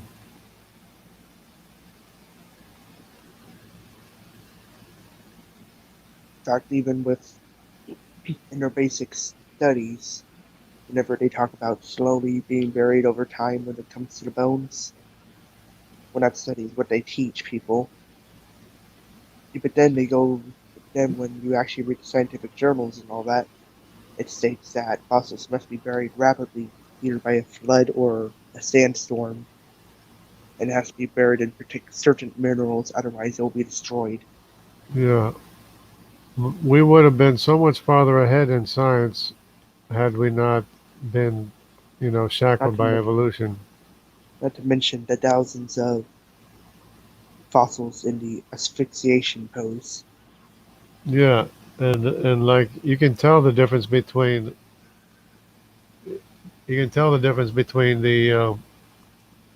the sediments that I mean fossils that were covered by water deposited sediments and fossils that were covered by wind-blown sand because the angle of the deposition is different. Yeah. Or even some of the stuff they usually claim as buried by windblown sand isn't actually. One example would actually be in the Grand Canyon. One of the layers I know Aaron Robb in particular tried to claim that these were done by sand dunes, and as proof that these aren't, layers from a flood. However, people have actually gone in and shown that the search how the layer isn't even big enough to be a sand dune, and the Yeah, minerals are rough and jagged instead of round and smooth. yeah, Aaron Rod makes a lot of claims. yeah. They just make stuff up. See, that's the worst thing about it. They just make up a lie and throw it in your face. And that's what irritates me with Dr. Dan. They'll basically say anything and just throw it at you. Do you See if think it they're lies. they're lying on purpose though?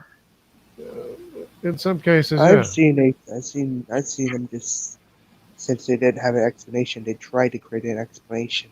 Yeah, that's it. Yeah, they make it fit. I You mean, there's know, nothing wrong with admitting that you don't know what anything, or you're not ready to speak on a certain topic.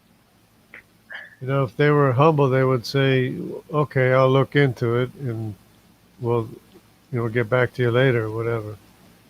Yeah. And that's why I didn't, like yesterday, I didn't want to speak on carbon dating. Though I know that there's plenty of issues with it, and I've even seen some of those issues, I haven't written down all my notes or anything, so I can't actually address it.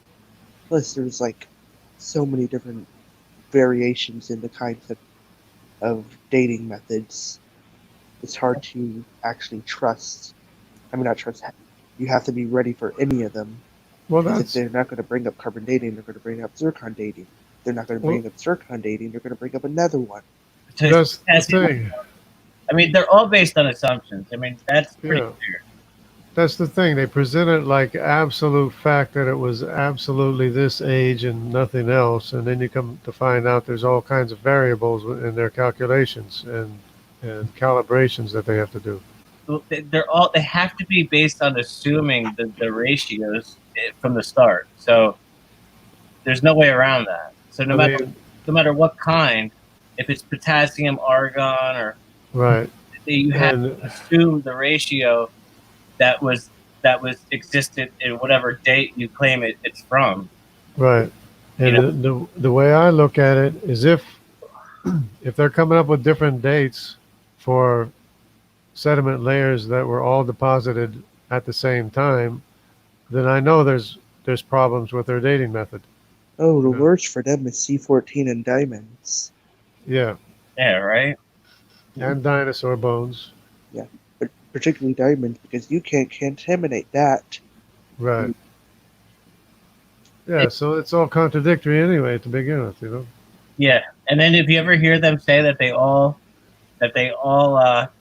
corroborate each other, that's a lie. They contradict each other. Yeah, obviously. Why would they have to use different methods in the first place if they all corroborated each other? It's nonsense. And they all have to be calibrated, and there's something wrong with their dating methods when they come up with drastically different ages for sediments that were deposited the same year. Or when they test a dinosaur bone and get several different dates on with the same method. Yeah, well, they're chosen dates. You know what I mean? They actually they go through the dates that are given back to them, and they choose the one that fits their narrative the best. It's pretty I sad. remember hearing a story about somebody sending in a fossil, somebody without into one of these dating laboratories and didn't tell them what kind of fossil it was. They dated it to be like in the thousands of years old. Then after they got the fossil back, they informed the people there that it was a dinosaur bone, Yeah. and they wanted it back so that they could retest it. Yeah. Because when they ask, they want to know what layer it was found in so they can predetermine what age it has, you know, all that stuff. It's very expensive too. It's not cheap. So it's not Yeah. like we could just send something in. You know what I mean? It's expensive. And you're right. You have to fill out a form. I heard that from what layer it's from. Basically, you tell them what date it should be, and then they'll give you the date. Which is nonsense. It's pretty funny. Yeah, no, they should be able to tell me exactly what date it was, you know, if it works at all. Yeah, I remember this particular story.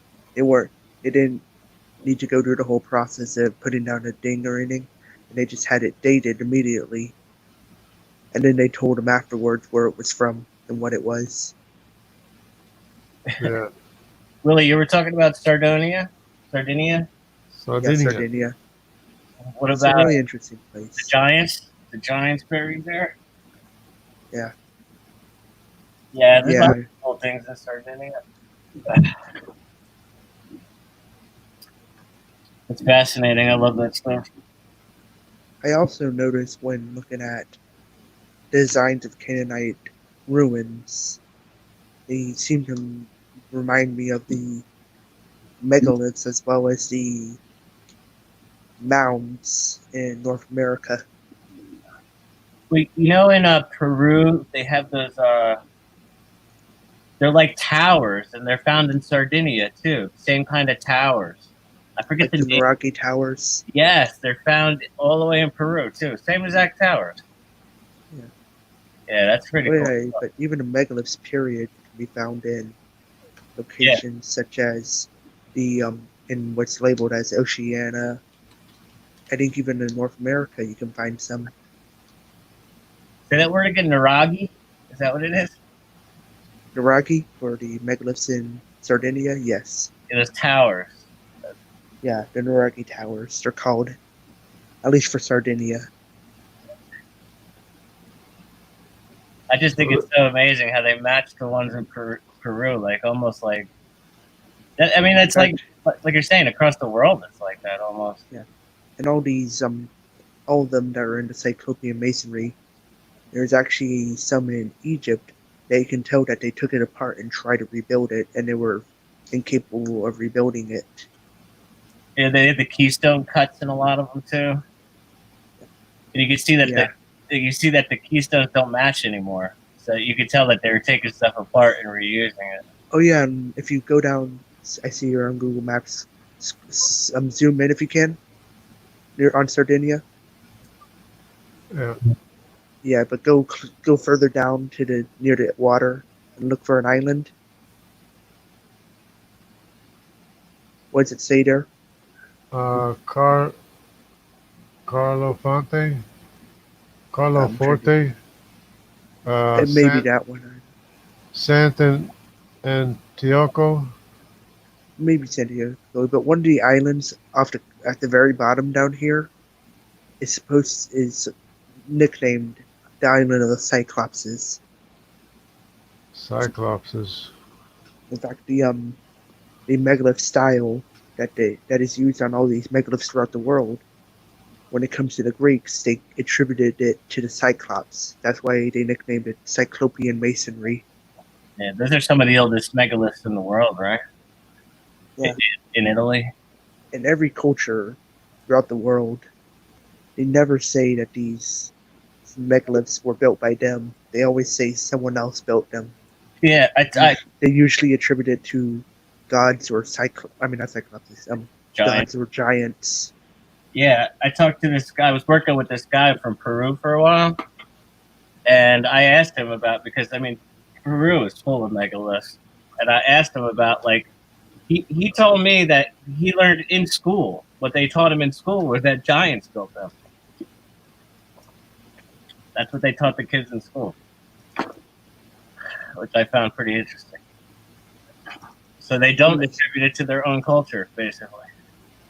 Oh, and the most interesting stuff is in the Four Corners region with what's it called? The Anasazi.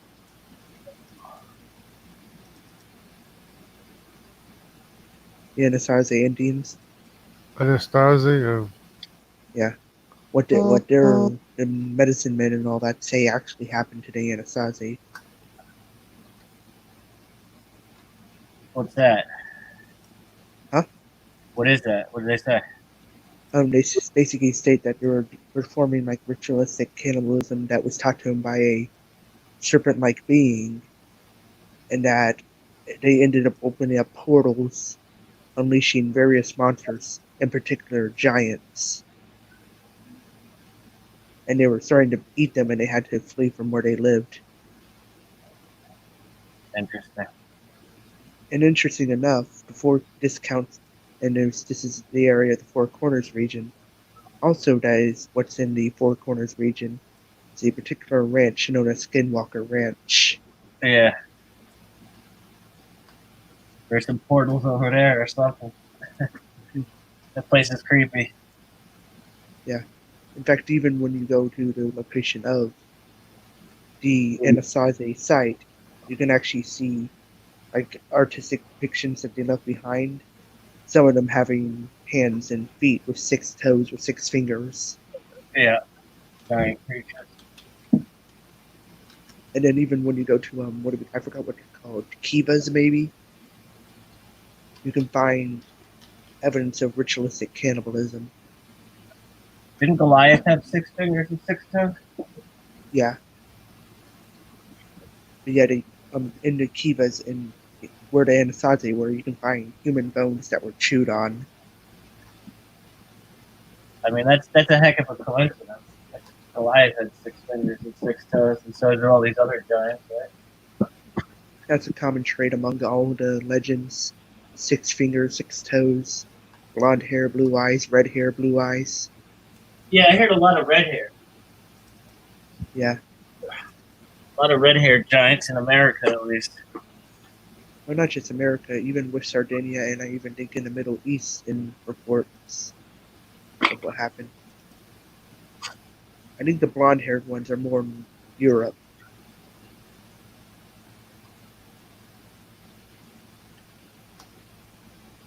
Yeah, I'm fascinated with all the old structures in America because they don't teach you that in school. You know what I mean? Have you read up on the annual reports of the Smithsonian? No, not at all. Well, within them, they apparently record giant axes, enormous human skulls, and other stuff like that. Yeah, I mean, there's a lot of stories of the Smithsonian having a lot of these uh, bones and Well, stuff it's like from that. their own annual reports. But I heard that they had to give a lot of their findings back to the Native Americans through some kind of act that was signed into law that they had to give back all the artifacts to the Native Americans. Oh, like what they dug up in the mounds. Yeah, Yeah. because there's a lot of evidence of like 7 foot tall, 8 foot tall people. I mean, we have 8 foot tall or 7 foot tall people today, but that's not common. And even with legends and like stuff reports from conquistadors when they went to South America, they said that they saw like giant skeletons inside temples that were being worshipped by the natives, and they destroyed those skeletons to prevent basically idolatry. Yeah, I heard like some like freakishly tall, like over 12 feet tall. Remember, one of the legends said that they actually got their sword and put it through the skull, and it took us, and it was like the tip of the sword barely touched the end of the back of the skull. Can you imagine? And that's in their writings, right? Yeah, from the conquistadors. Yeah, I mean all that history is pretty much ignored. Oh, and the legends with giants in North America is very much extensive. You have one of which is the Windigo. You probably heard of it before from media and all that. One of the legends, it's actually was a cannibalistic giant that lived in the cold mountains. And you have the basket ogress going around snatching people up and throwing them in the back of their basket like Krampus, but in their basket they had pikes on the side to impale anybody they drew inside. Because they eat them. Yeah. And then I think there's another Native American legend with giants as well that were collecting up humans and using them as cattle. But eventually, the Native Americans got fed up with them and they basically drove them out. There's the Lovelock Cave one too, where they got sick of the giants eating them, so they basically got them stuck in a cave and smoked them out, so it killed them. And there's another one with the conquistadors, particularly what the conquistadors reported that were told to them by the Native Americans. That and they could even find bones and stuff at their time that seemed to have been charred. Well, what they said that the Native Americans told them is that, and this is more near the Gulf of Mexico, there was like some giants going around eating people and all that and doing many different terrible acts. And eventually one day, out of nowhere, a winged humanoid comes out of the sky with a sword and strikes them all down with lightning. Wow. Sounds like an angel. And they basically, even the conquistadors said that they could confirm these legends that were told to them because they found charred human bones all throughout the land. Well, not human bones, giant bones.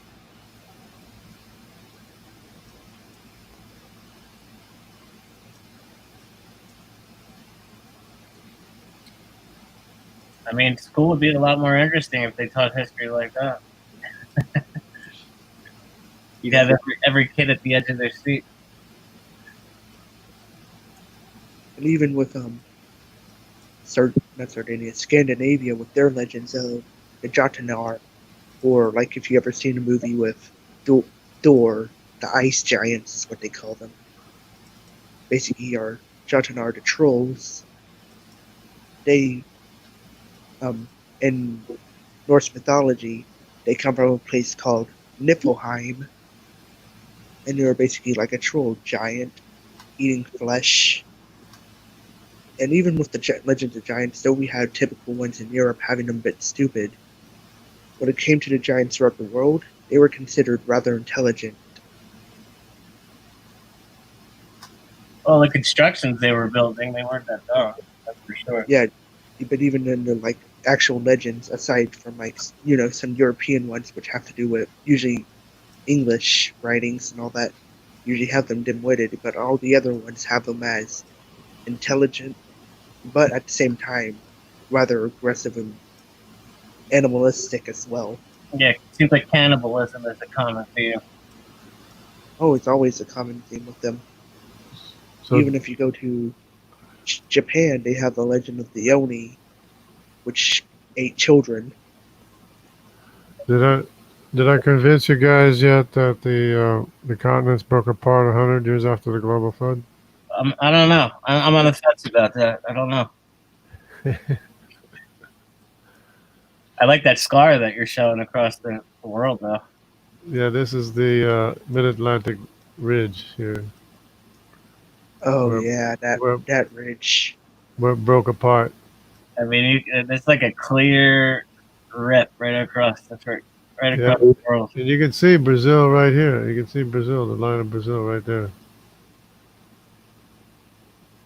I'm Where gonna it get broke. going again. See y'all. Okay. And then, of course, see, India is. See, you can see the ridge from India, too. Look at this. I didn't see this before. See, this is the ridge between where India was and where it came from. Yeah. Look at that. That's weird. And between Australia and Africa, too, right there. Yeah, I don't see where Antarctica fits in there, though. And Australia, kind of like it was between Australia and Antarctica too, except that it looked like it slipped that way. Wow. See, I believe that's where the fountains of the deep ripped open. Yeah, except that the reason that convinces me more than ever is because India has glacial ice markings going from south to north because it was connected to Antarctica down here with I don't know if you, I show I don't know if I showed you the map before where they're all connected. Brazil is connected to Africa, and they're all connected to Antarctica. So you can see where it broke through here, and all Yeah. this debris here. You can see this debris field of where it used to be connected. Yeah. I mean, I agree with that. It was all connected. It's just a matter of when it ripped apart. Yeah, But it does make the animals getting to their current locations a lot simpler. right. Madagascar, no problem. Australia, no problem. South America, no problem. It does make that telling of how that happened a lot simpler. It does.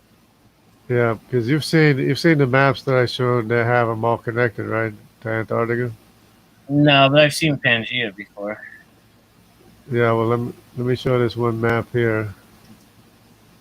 Um, it's the glacier.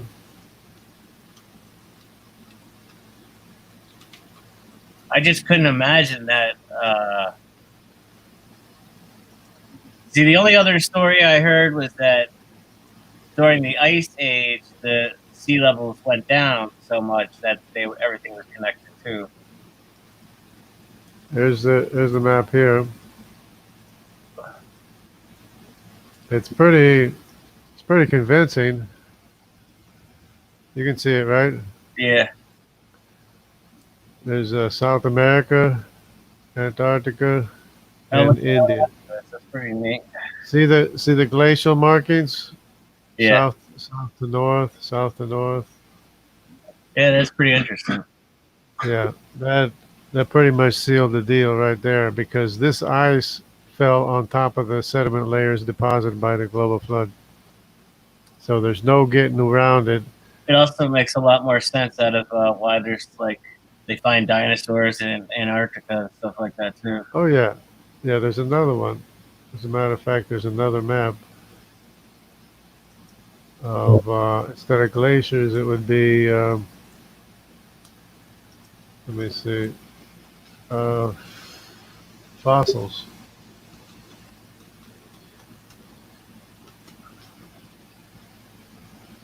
This one here.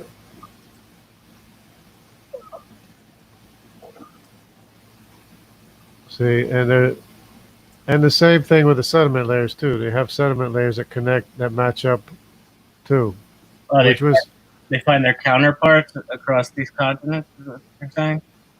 yeah. Well, say so this animal here, they find it across this band here. Yeah. This animal they find across this band here. This plant across this band here. This animal here across this band here. And the same thing with the sediment layers. The sediment layers match up too. There's one of sediment layers, but it's hard to find that map. If the sediment layers all line up, then that's pretty convincing to me, though. Yeah, that was the first thing that made me think or realize that they probably broke up after the sediments were deposited.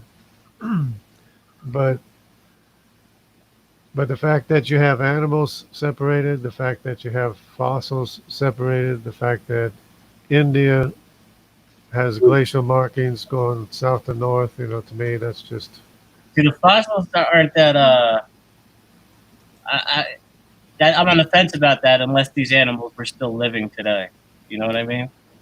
no. These were animals living at the time of the global flood. Yeah, so they could have been separated anyway. You know what I mean? But I see what you're saying, that the same Right. animal lives. No, I'm just saying they're buried in both places. Yeah, Connecting. that makes sense if it broke up during the flood anyway. Yeah. Yeah. Well, except that the layers were deposited. If they see, it's not so much the animals, but when you have the sediment layers matching up, Yeah, you that's know, pretty good. Then to me, that's pretty strong evidence. that's pretty strong evidence. And that was the first thing I saw. And then I saw the animals between South America and Africa they're the same animal. And then I saw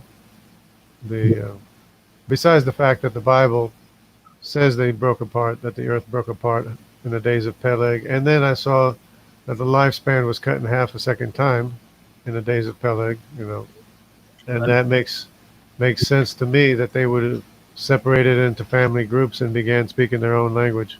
You imagine like the earthquakes or stuff that would occur during that? Yeah, that would have been pretty traumatic. I couldn't even imagine. I mean, for it to cut in half the lifespan of people a second time, that is very traumatic. Yeah, that's like a second catastrophe. Yeah. And it could have been the same thing that caused the global flood, caused this breakup of the continents too. Yeah. And it was very traumatic, clearly. But the evolutionists can't say anything because it explains how the animals got to Madagascar, Australia, and South America. Explains everything. Uh-huh. It's pretty funny. Well, their stories are pretty whacked out anyway. Except I don't know why the possums in South America are so ugly and the possums in Australia are so cute. I don't get that. The possums in North America are pretty damn ugly. Yeah, but the ones in South America are even more ugly. Get out of here! I think Yeah, it's like the ugliest thing I've ever seen. they're more ugly than what you've ever seen in North America. That's for They're sure. like hairless rats with like vampire teeth. How the fur is scraggly. The ones in South America are even more scraggly. It's like you can see their skin and there's like fur sticking up. It's horrible. and they walk like they're, I don't know, rats, some kind of modified rat or something. I don't know. That's what they look like. It's rats, like big rats. Yeah. They're disgusting. They are. They're just idiots. Yeah. I had a big fat ground-yard in my backyard yesterday morning. A what? A groundhog. Oh, groundhog. Yeah. It looked like it weighed like 30 pounds. It was huge. I had a a dog. We were in central New Jersey. I had a dog in you know Columbus, New Jersey. I had a Siberian Husky, and he loved those groundhogs, but he would kill it and let it set for a few days, and then he'd go back and lick it and eat it. Roll around in it and stuff. No, it was like there would be all kinds of maggots and everything.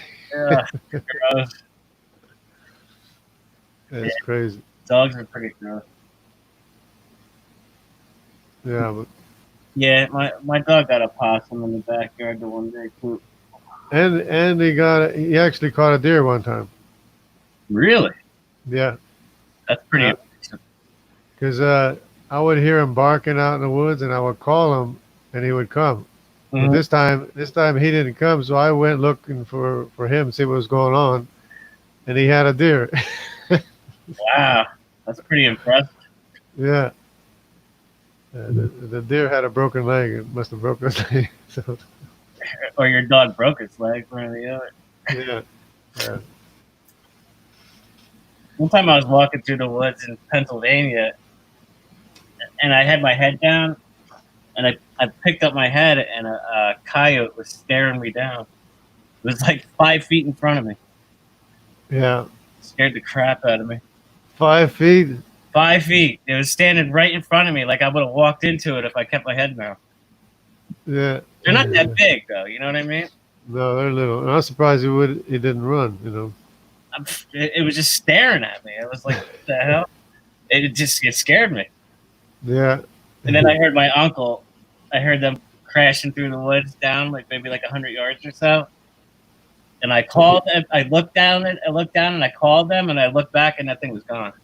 Yeah. Probably surprised him too. Yeah, that's probably exactly what happened. Our fox are like that too. I've had fox almost run into me. They get Yeah. up, they get on the scent of something, and they keep their nose down, and they just go running through the woods looking for it. Yeah. You know those honey badger things? I ran into one of those in South America on the Amazon, Really?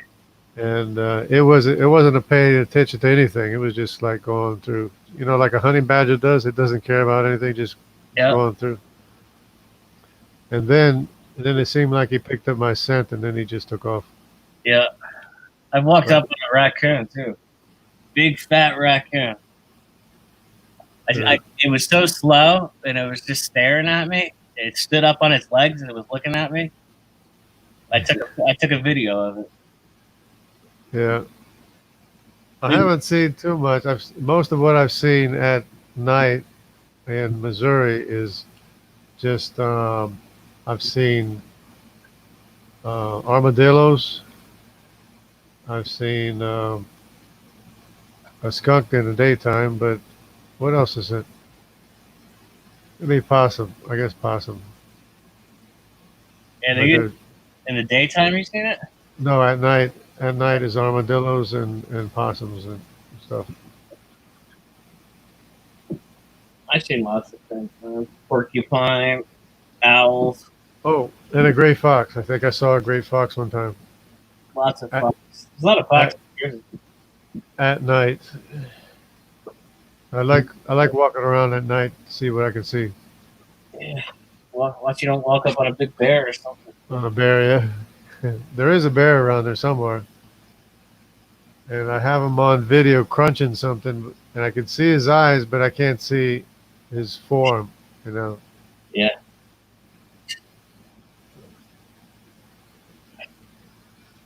But I got to get better cameras or something. What do you have? Just the trail cameras, one of them cheap trail cameras or whatever. Yeah. They work pretty good sometimes. Yeah, they work good. But I just got one video of him crunching on something, and I can see his eyes, but I can't see anything else. That's it.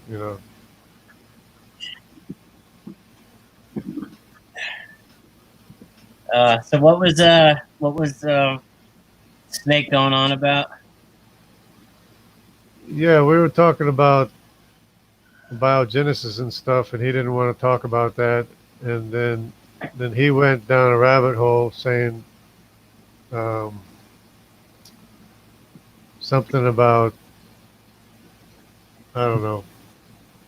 He was saying it's okay for Christians to do whatever they want because their sins are paid for. Oh yeah, really. And I said, no.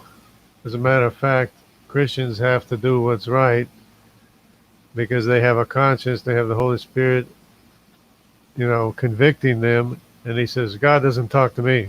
I said, well, God talks to everybody. And then, so I cornered him. I said, well, you don't have a conscience, and he finally admitted, yeah, he feels guilty about sin. And then he says, do you? Do you? What I'm, Only an I'm atheist would say something. yeah. Would say something so absurd, like To deflect the fact that he, does hear the Holy Spirit, does hear God speaking to him. of course we all have a conscience. Yeah. I mean, So, to say that Christians could go around and sin because our sins are paid for, is only an atheist would say something so stupid. yeah. And I was too tired to talk to him. So once I proved that he lied and admitted his lie, then I said, I'm out of here. I'm too tired to deal with this. I'm gone. So I left because I was too tired to talk.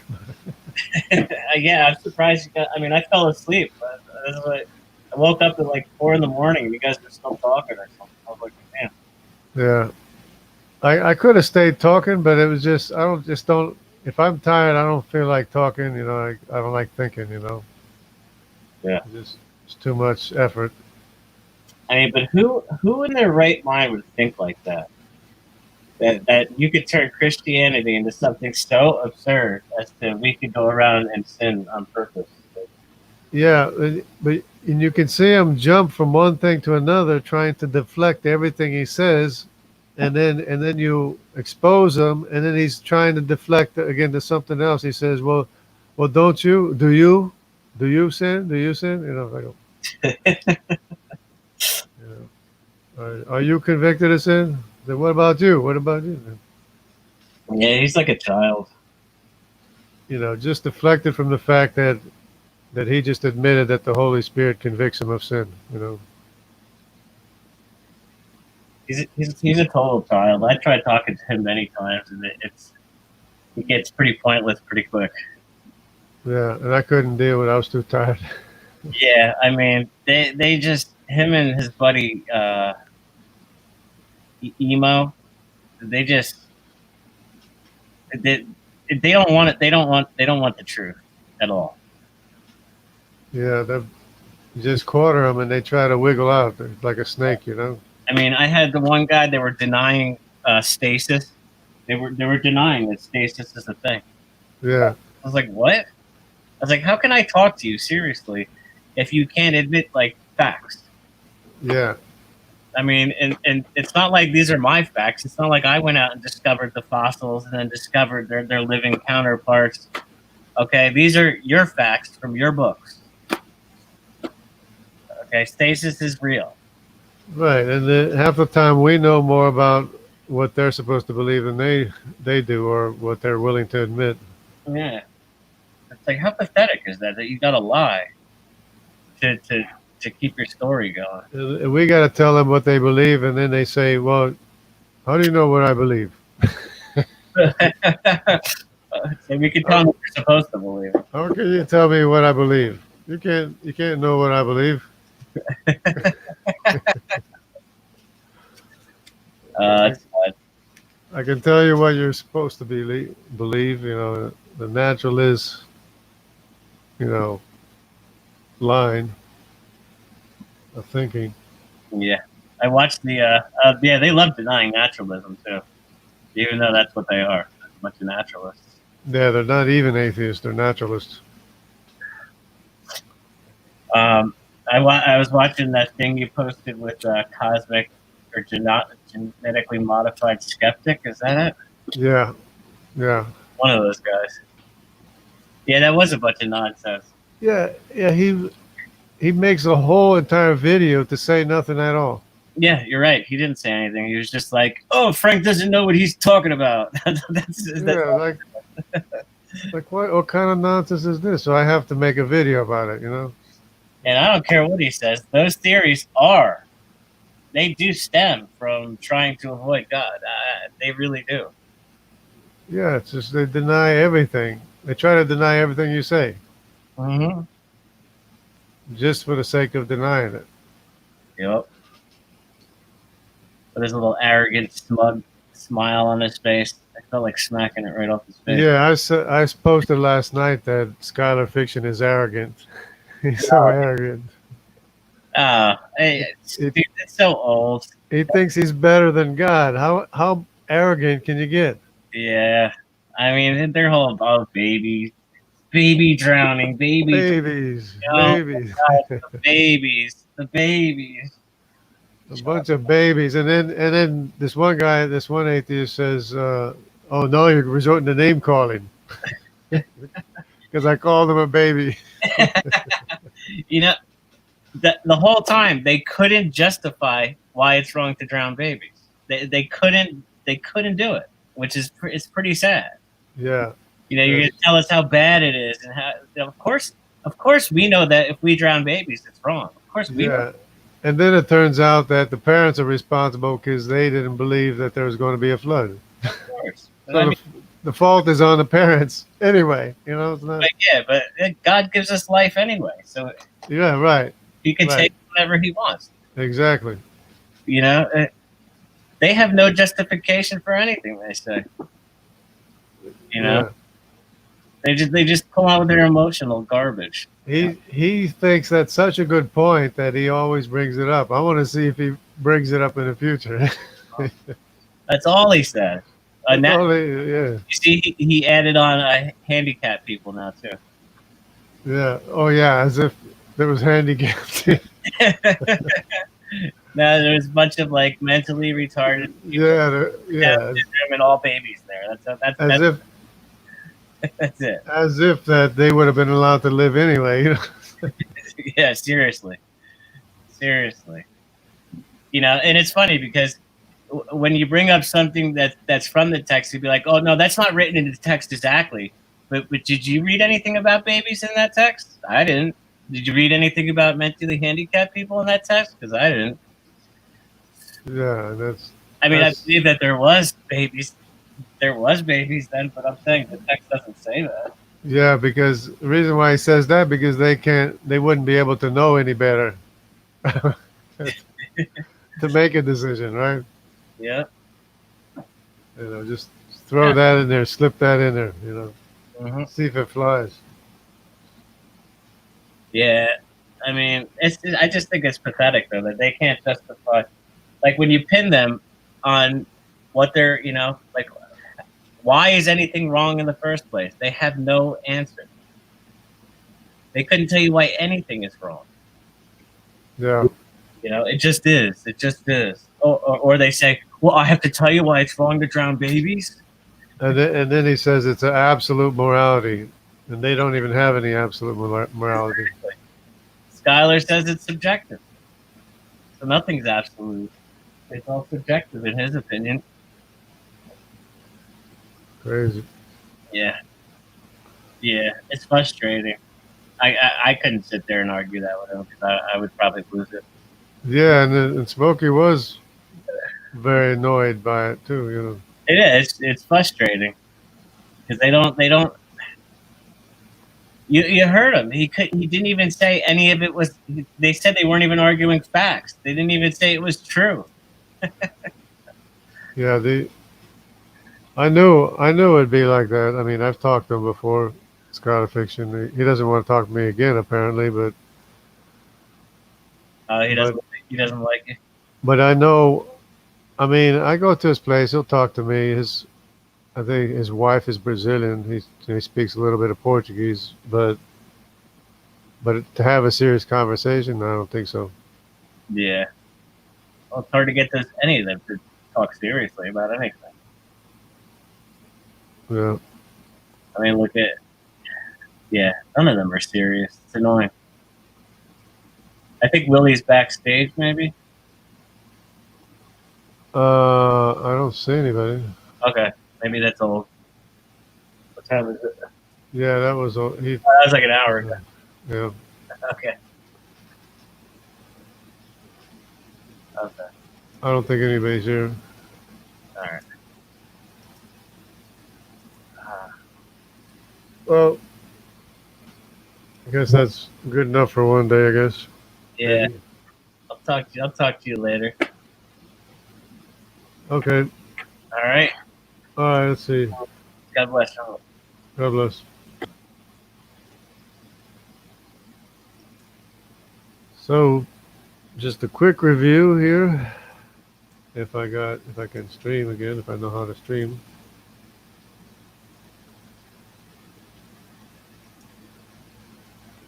We have evidence of Semitic people and Jewish people, J1, J2, in America among indigenous Americans, which to me is pretty impressive because, and then there's a strong signal of T, which is also associated with the Jewish people. And of course, the only other people in America would be the Q and the R, which came over from Europe. And the R also went to Africa too, for that matter. But the R is Japhethite, the Q is Japhethite. But then these people here in America, these people, I'm pretty sure they're all Semitic in origin. Or the T might not be, but they are associated with the Jewish people. Then we have the CY chromosome here, from here to here, all C, none of which is found in Africa. Plus, we have the DY chromosome of Southeast Asia that was introduced into Africa at a later date. Because see, all the other Africans had been there for like genetic distance for a long time. This was introduced recently into Africa, the D Y chromosome. So originally it never even went to Africa, but it was reintroduced into Africa recently. But the CY chromosome never shows up in Africa, and it belongs to the E family because the CY chromosome would be Nimrod, who was the king in the land of Shinar, very early on, and he was the son of Cush, who is an EY chromosome. And the A and the B seem to be descendants of Cush too. But there's different E's. There's three different E families or branches, and they're not all dark Africans. They're not all sub-Saharan African. Only the Cushites are sub-Saharan African, and it includes the C and the D, except that the C is, of course, you know, autosomally mixed with Asians, and the DY chromosome is still um, dark-skinned Africans to a large extent, except for again what goes through Asia all the way to the Japan. They're autosomally mixed with the Asians, but south the Southeast Asian Andamanese are dark-skinned Cushites, also belonging to the E Cushite family tree. But so so we have here showing the Y chromosome. This is C. This would be the Nimrod family tree going all through East Asia, Southeast Asia, all the way to the Americas, all around this. And this is the DY chromosome belonging to the same family tree as this EY chromosome, which is not here. It's an E3. They have E2, E1, E1, but the Cushites, the Egyptians, and the Phoenicians are all E3, and they're not even represented in this chart. But they would belong to the same tree as the C and the D.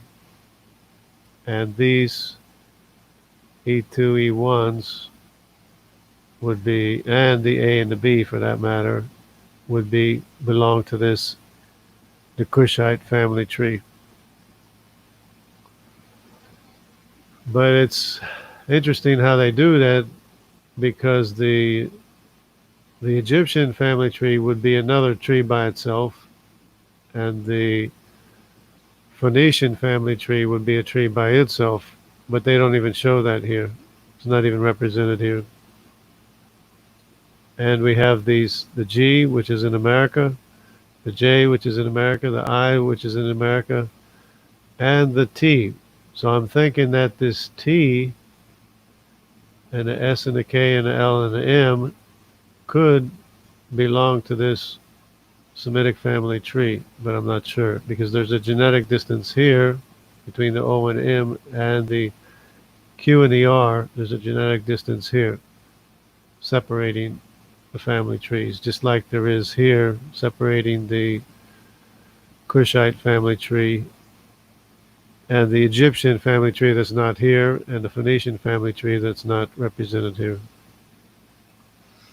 So there a lot more work has to be done so that we can figure this out with greater clarity. And I don't know why they don't have it straightened out yet. It's like they're hiding something. And according to this here, they are hiding something because at least they're not telling anybody because the CY chromosome never went to Africa. The CY chromosome is all East Asia, Southeast Asia, and South Asia, and even North Asia,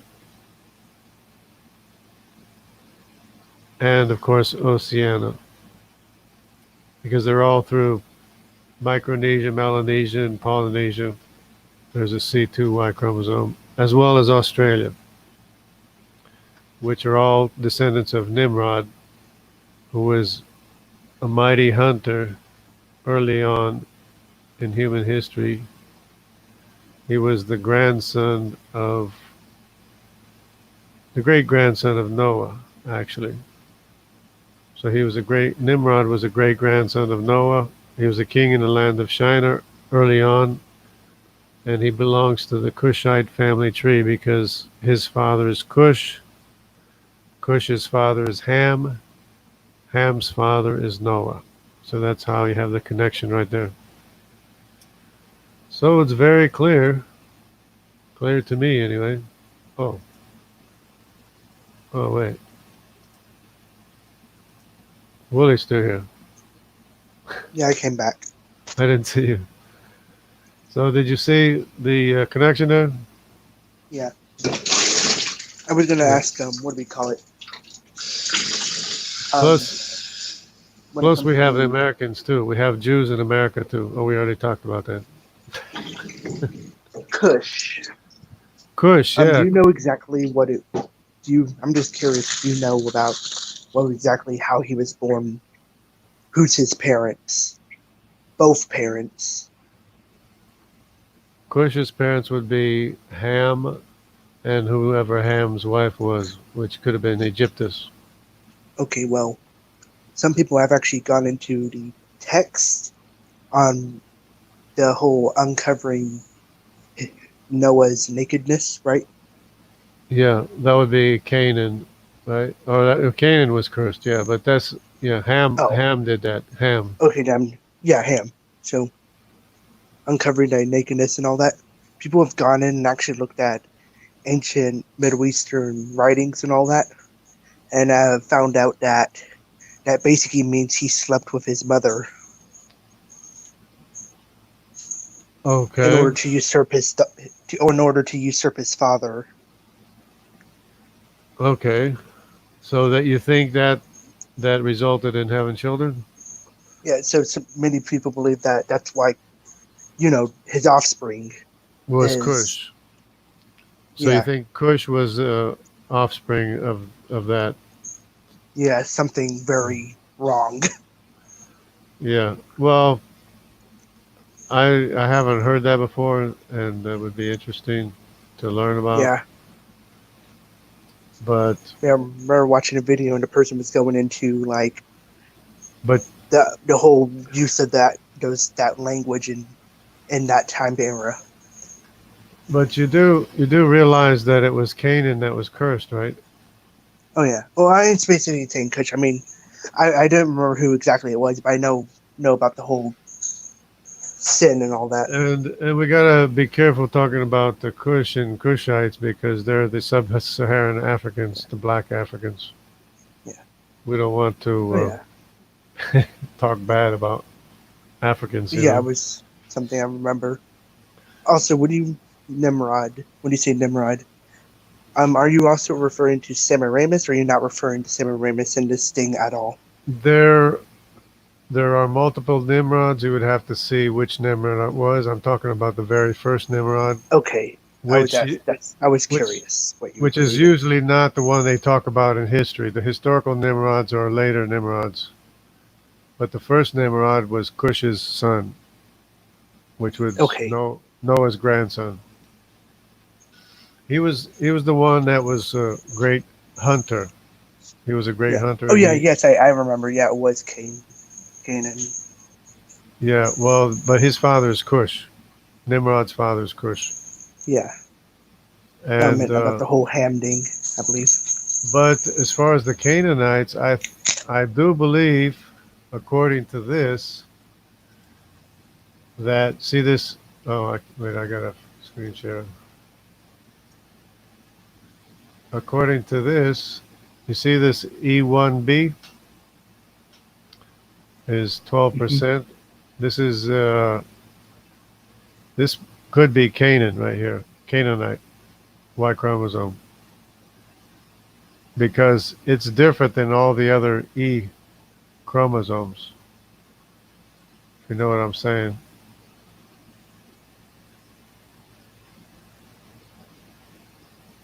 But that's in the Jewish population could have descendants of Canaan in the Jewish population because they were the Canaanites, the Perizzites, the Hivitites, the Jebusites, all the Zites and Perizzites and things. All the ites. Those are the sons of Canaan, yeah. And and the Jewish population probably has some descendants from Canaan in the Jewish population. So that's interesting to me. More Yeah. than likely, because it does talk about. I recall, at least for Rahab, she joined, and probably a couple other ones joined. Yeah, yeah, but From what Rahab is I know, she had to female. marry in. That's Yeah, female mitochondria. Yeah, that's what I but was saying. but this E1B that's different than both Oh, Egyptians. It's different than the Phoenicians, and it's different than the Cushites. That's why I'm saying it's probably Canaan yeah. because this E1 that's not found in Africa. E1B isn't found in Africa. They have A, B, E3, and E2, but not the E1B. E1B is probably the Canaanites. Yeah, ironically, it's not out of Africa. Yeah.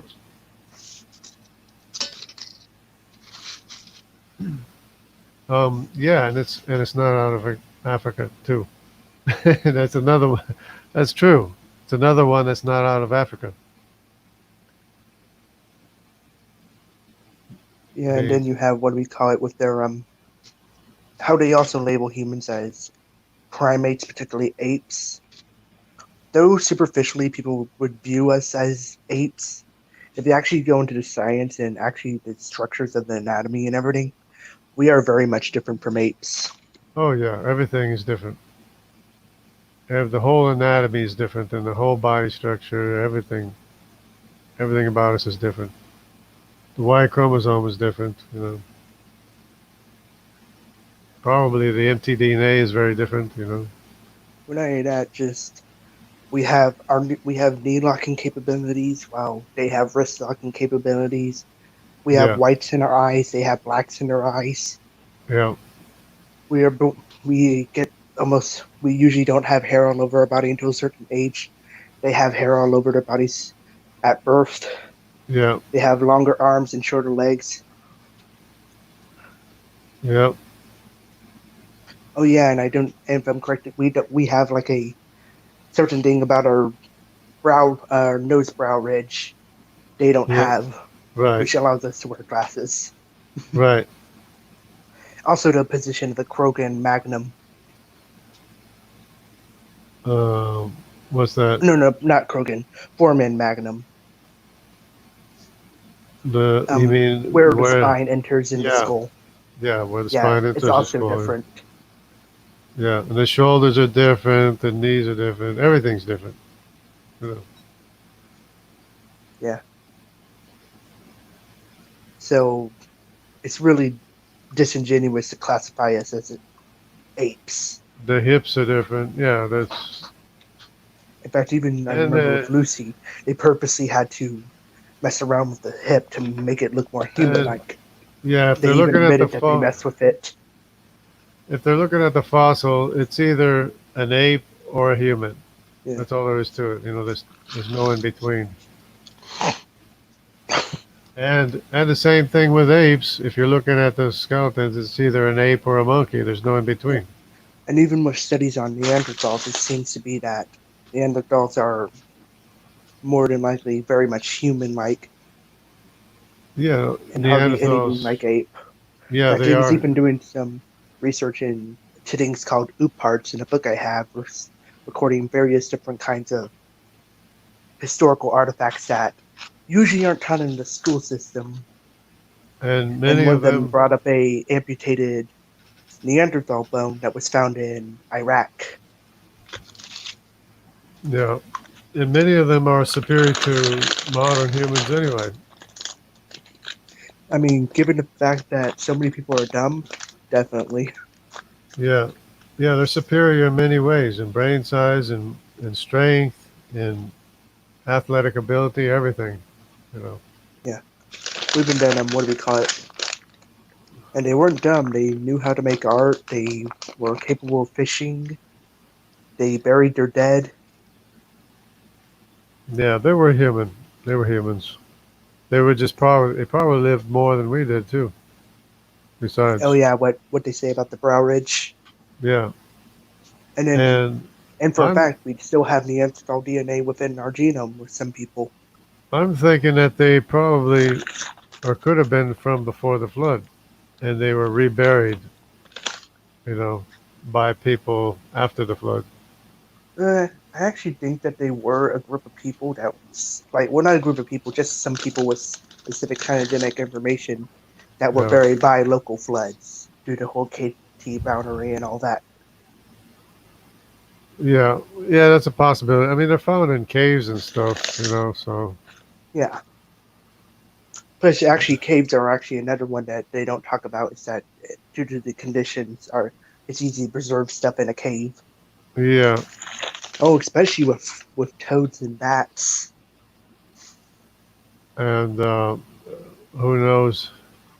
Who knows? Maybe they were hiding in the cave and they got buried by the global flood. True. I don't know.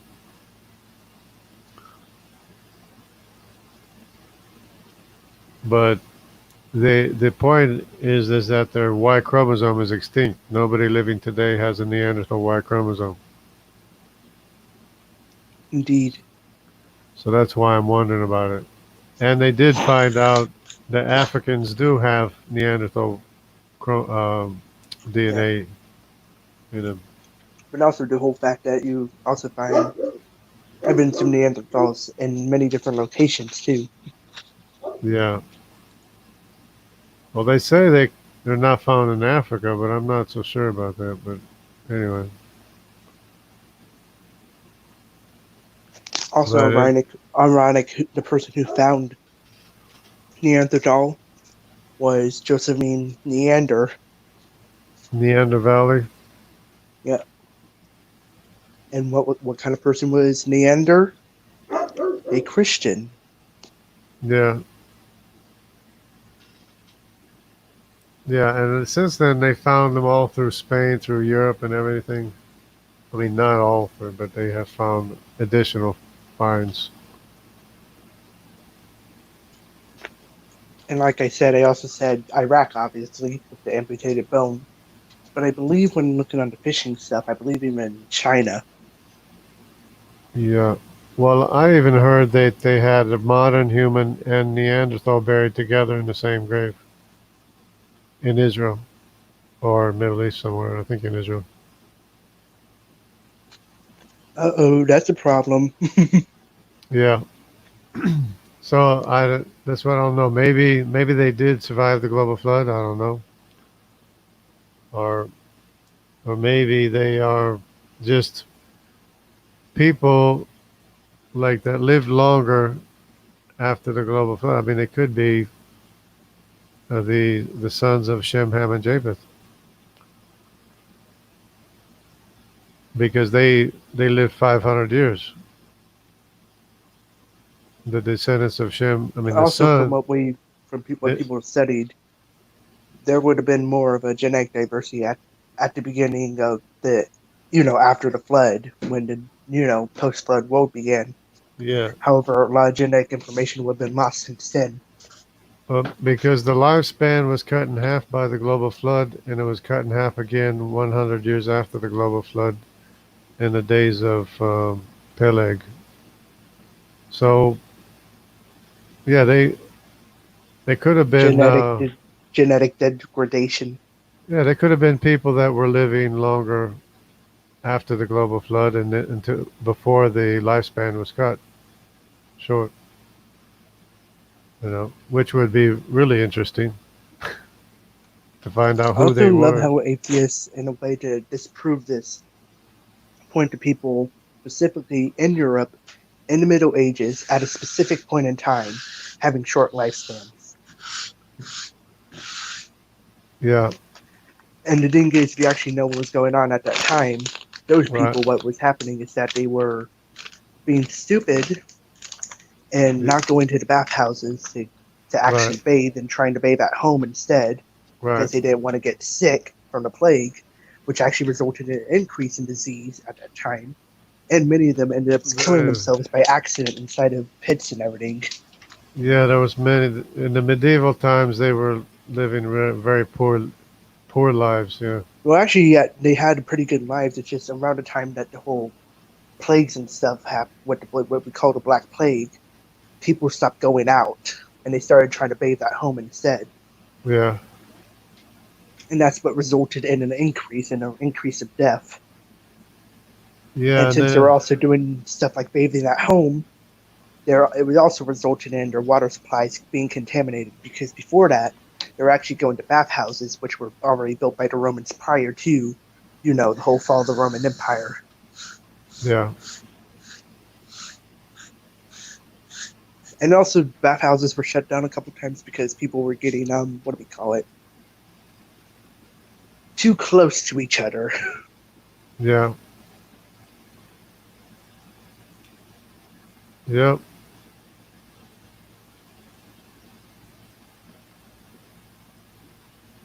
A lot of Yes. misconceptions about the Middle Ages. The the Dark Ages. Well, yeah. Whereas even like the Dark Ages, it's only a specific part of the time of the Middle Ages. And even when you actually do your research onto the Middle Ages, it's actually not as dark as people make it out to be. Yeah, Of course, there was dark things in it. That isn't anybody's denying. It's just it wasn't as ignorant as some people like to make it out to be. A lot of these claims of it being like backwards and brutish and all that actually happen to come from Enlightenment thinkers and as well as atheists in the 1800s and early 1900s. yeah. Well, they did have a like a caste system. Oh yeah, of course. peasants But you find and that in all different kinds of societies, regardless. nobility and peasants. Yeah, Yeah. yeah, that's true. Yeah. Yeah, and then it's funny how the atheists and skeptics like to bring up slavery. You know, that's Yeah. slavery is In what. fact, I actually don't think they did really had that many slaves during the Middle Ages. Yeah, Now that I'm thinking of it, and whenever people talk about the Middle Ages, you also got to keep in mind we're only talking about Europe and a bit of Rome. We're yeah, not talking about the rest of the world. We're not talking about the Byzantine Empire. We're not talking about right. Africa, India, China, the Yeah, Middle East. yeah, that's true. It's only a small little sliver of history. Yeah. And then even what is actually labeled as the Dark Ages currently is only a small portion of the Middle Ages, which it actually happens near the end of the fall of the Roman Empire. Yeah, And then what do we call it? Even then, people don't really want to scholars don't want to call it that anymore because the reason it was originally called that was one person was just trying the person who coined it at first was just trying to portray the whole thing as backwards and ignorant, anti-science and all that. yeah, And then, which actually, like, look into the claims, what people claimed about Galileo, it's actually the opposite. yeah, And then, going along with that is the other reason they went ahead and adopted the name originally is because they were into the dark about life during the Middle Ages. They didn't know much about it. And well, now we know a whole lot more now. they had the whole alchemy thing even up to the time of Newton, Yeah. Isaac Newton. Oh yeah. Oh, Newton. Newton was an alchemist.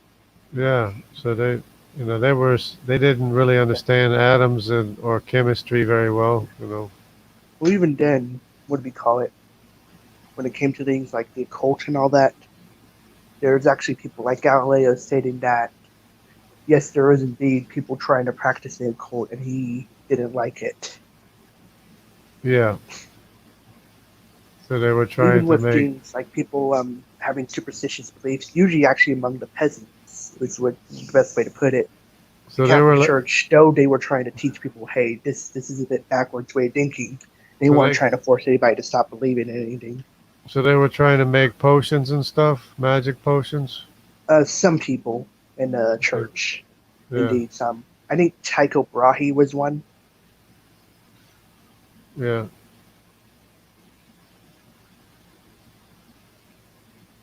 Yeah,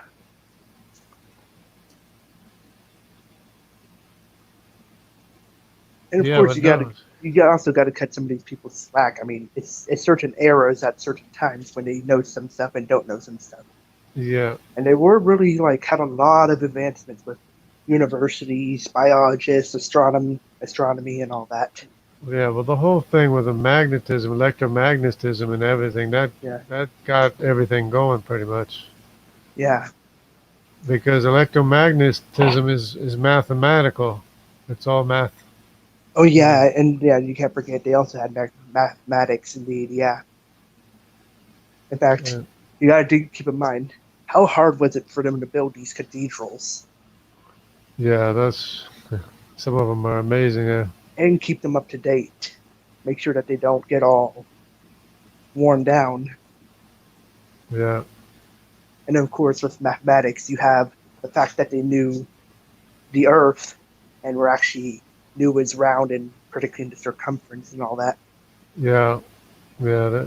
They were looking at the shadow poles in Egypt, way back in Egypt, right? I believe so. Yeah, and that's why you have like depictions of the Earth being a globe at their time. Yeah. That's all you have to do is look at the shadow of a pole in one place and However, look at. the way the maps were, so you take our maps we have currently and flip it on the side, and you would have a bit more accurate. So where North America would be where the North Pole is, and that's what they actually believed is that if you go further up north, where there's only water, there is no other continent at the time that they believed, you would find Pariah, which would be the Garden of Eden is what they believed. Oh, okay. And also, that's why so that's the way their maps were designed. And also, always in the center would be the Middle East, with particularly Jerusalem at the center. Yeah. Yeah, that really is pretty much the center anyway. Yeah. Yeah. So yeah, whenever some flat earthers try to claim that the North Pole is at the top of the world and use these old maps, they're not actually they actually don't understand certain aspects. Is that these maps, our maps that we have today, is slightly different from theirs. Just rotate it and you have it more accurate. And Yeah. that's why Columbus believed that when he went on his voyage, actually, what he actually believed that there was actually like a little curve in the middle based on a certain map maker's drawings, Yeah. and he believed that it would have been shorter, not longer, to get to Japan, which was mostly known as China at the time. Yeah. And he also was expected to find other islands, particularly Paria, on his way there. And then he ended up in what we now know as the Caribbean, Yeah, the Caribbean, yeah. but That he was was labeling it as Paria, which is aka Paradise Eden. yeah. Yeah, they're trying to find the Garden of Eden and the Yeah, Fountain when of it Youth. comes and when it comes to North America, for a while in history, yes, people did indeed kind of obvious with looking at historical artifacts and all that were indeed connected to North America, trading and all that. But at one point, it's quite evident that people lost their connection with North America, and Yeah. eventually it was, Yeah, rediscovered in a sense. because they were trading copper all the time back and forth, and they even had, well, that was probably how the Jews got over there, too. Yeah, Yeah.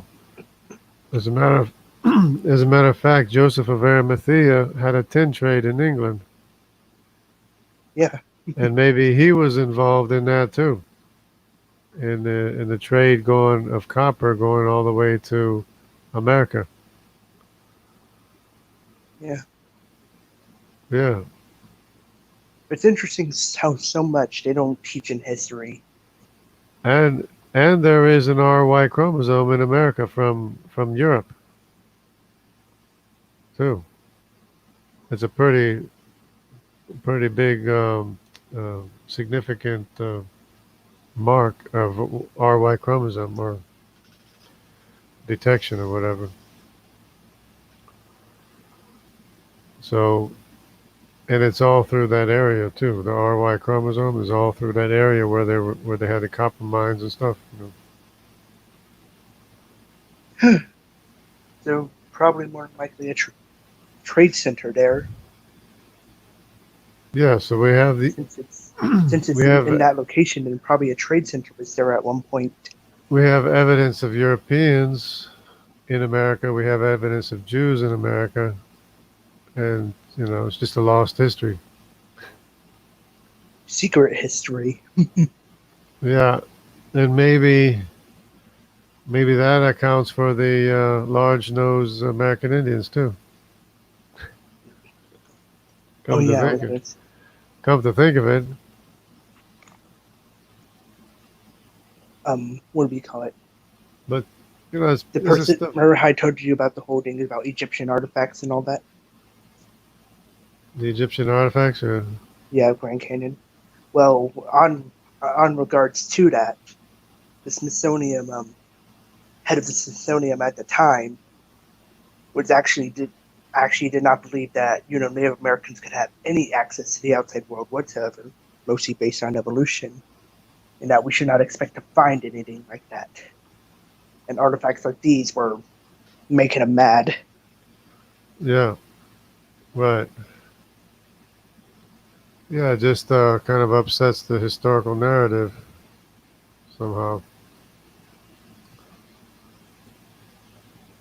But That's pretty significant. Now I'm tying everything together because there's the RY chromosome from Europe in the Americas, and there's also the JY chromosome and the IY chromosome, the GY chromosome and the TY chromosome. They're all Semitic populations, except for the RY chromosome. It's European. And the T, I don't know what the T is, but it's associated with the Jewish people.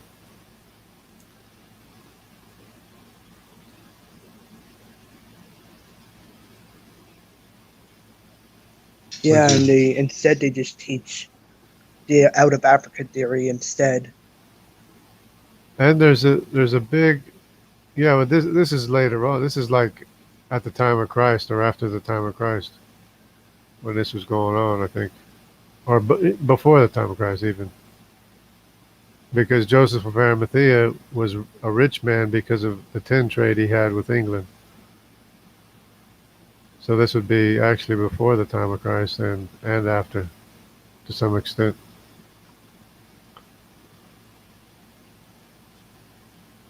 But the Egyptians, I believe, they had trade with South America going the other way by way of the Pacific. I believe that's how they got their cocaine and chocolate. Yeah, and even what do we call it? Of course, the atheists and certain people try to manipulate history to make the church look backwards and stupid. Due to Yeah, evolutionary theory, the way it's designed, it has to have certain people at certain places at certain times, and have people rather stupid as they evolve, as they advance into higher civilization. yeah. Well, yeah, they want to make them look like goat herders. They didn't know anything except that the goat herders understood that God is infinitely powerful and wise and eternal. That's how they define God. And then now the scientists are looking at all the mathematical equations, that result with infinity and looking at the power that it's always got to come from a greater power, and you know they still haven't figured out that matter and energy proves God. And also because of this consensus on history, it's the reason why we have things known as UParts, out of place artifacts, Yeah, because the narrative can't change, and you have these out of place artifacts all over the place, which goes against the narrative. yeah, but if you just have one, it's enough to destroy the whole thing. But then they just keep on going. They keep on plowing ahead with it, in spite of the evidence against them. Yeah, plenty of evidence that actually shows not only with a lot of connections at that time, a lot a lot more better, rather inventive in what would some people would consider advanced technology at the time. Not technically like robot computer kind of stuff, obviously, but with machinery and all that. And of course, you have the infamous Baghdad battery, Yeah, which and which even I've be able to experienced. create things almost like a Rube Goldberg to make inventions work. I've experimented with dry cell batteries and chemical batteries. I can Which actually even make then, I can make LED lights light up from batteries that I make. Chemical batteries. which even then, with certain inventions that were made, even then you had to form almost like a, not truly a robot, obviously, but a precursor to robots, which would be Oh, I forgot what mechanical. his, yeah, mechanical like that. You remember I the forgot what his mechanical name thing? was. They found a mechanical thing in the Mediterranean Sea. Oh They figured yeah, out what it was, and it's tracking the stars and stuff. yeah. Well, what's it called? That one inventor, the one that people talk about, flight machine and all that. I think he was also an artist. I don't remember what his name was. It may have been Galileo actually, but whoever it was, among their inventions, one of their inventions actually happened to be a mechanical, like almost humanoid machine. In fact, a movie called Mr. Peabody and Sherman actually made reference to that exact machine. Yeah. And in Japan, they actually had some puppets that mostly worked on a certain way to almost create a play with them, and it would move around and everything, and they were mechanical. Yeah. And when I was a kid, I used to play with a mechanical adding machine. It was, mechanical. You push the buttons and it would add up the numbers. It was a mechanical adding machine. And I think, Then you I have the don't, mechanical clock. yeah, but it was pretty neat that you could punch in the numbers and then you could add and subtract or whatever. It was pretty neat. That was before they had Texas Instruments or something.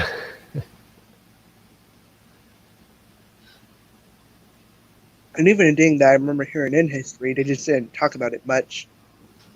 Usually involving at the time of what's it called? When you had usually people fighting against the Native Americans. Well, I forgot what exactly was going on in this particular event, but basically in history, there's actually evidence that the Native Americans were capable of doing surgery onto people, as reported like during certain wars that were going on. It was either conquistadors or the colonists fighting against them, Yeah, and it was shown that they actually were able to help somebody out by doing a form of surgery. yeah, yeah. Well, you figure if they did as many battles as they did warring with each other, then they might have developed a kind of medicine.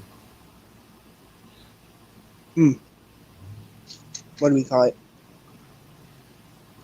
Um, you have you ever heard of the Ica stones of Peru?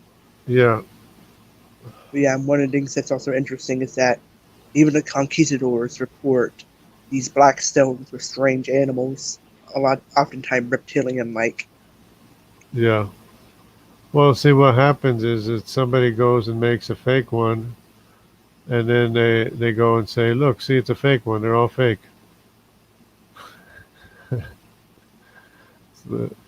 It's the way they reason.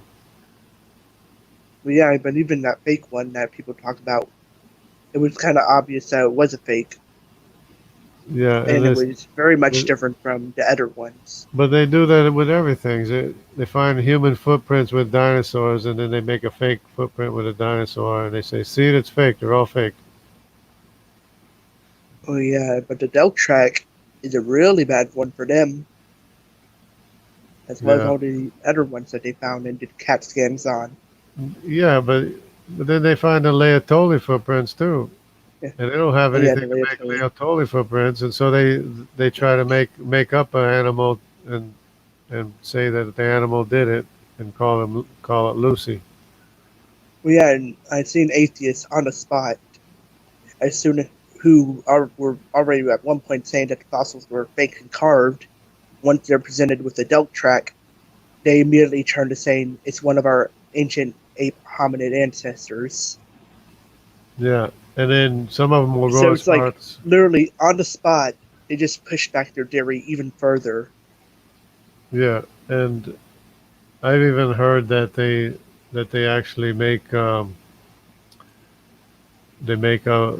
story about aliens. They say the aliens. They say when they find a footprint in strata where it's not supposed to be, they say, look, the aliens came and made these footprints. I heard that one. I also recall with the tracks where in Paluxy, there's actually video footage that somebody came in with a pole and stabbed them. Is this what you're looking for? The Antikythera mechanism? That probably is it, because I know the word mechanism is in it. Yeah, Antikythera mechanism. I have to find out what that is here.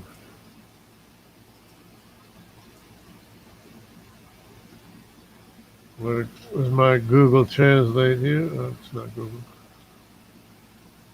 Let me go here.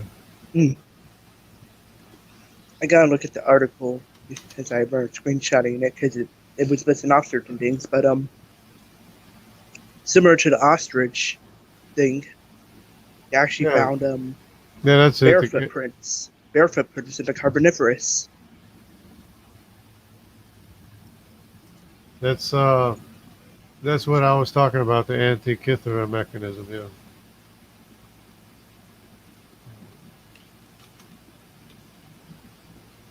See how to pronounce it.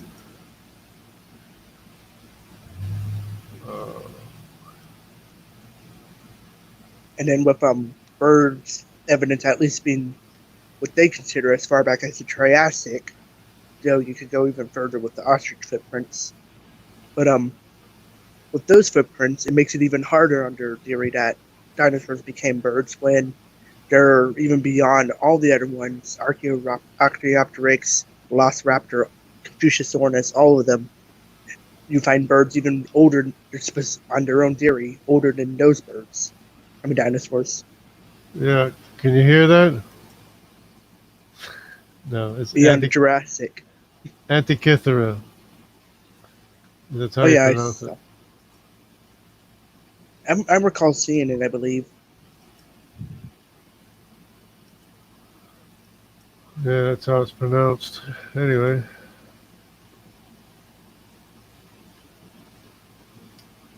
Yeah, what did it do actually? It's actually kind of a computer thing. If I can find it. Yeah, I believe like a computer. Oh yeah, and if you ever see like a picture of just want to make sure that nobody thinks this is a new part. A picture of the sun with dots around it and what people will attribute to UFOs, as well as lines. Somebody's gone in and actually shown that's actually just a ancient depiction of how they would depict the sun dog.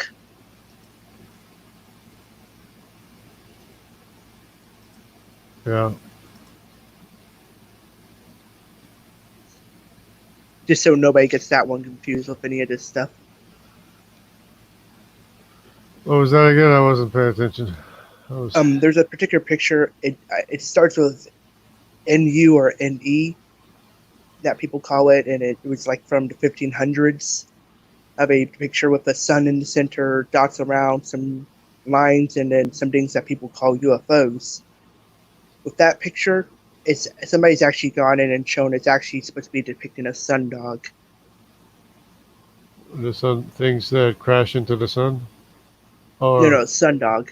A sun dog is basically when if you and certain conditions in the sky, I think having to do with ice, oh, okay. that the sun will create almost like a shine that you would usually see in like a mirror or glass. Yeah. Okay. And we create that shine, and you can also see many different colored dots. Okay. And somebody's gone in and shown how that picture is actually supposed to be depicting a sun dog. I'm just saying it now so that nobody gets it confused with something like a oop art. Oh yeah. Okay. Sun dog. Here we go.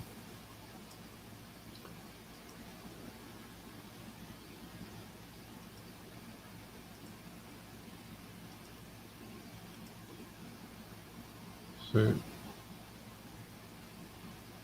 It could tell you where any celestial body had been or would be. That's the Antikythera. Sundog or mock sun, formerly called perihelion meteorology, is an atmospheric optical phenomenon that consists of a bright spot to one or both sides of the sun.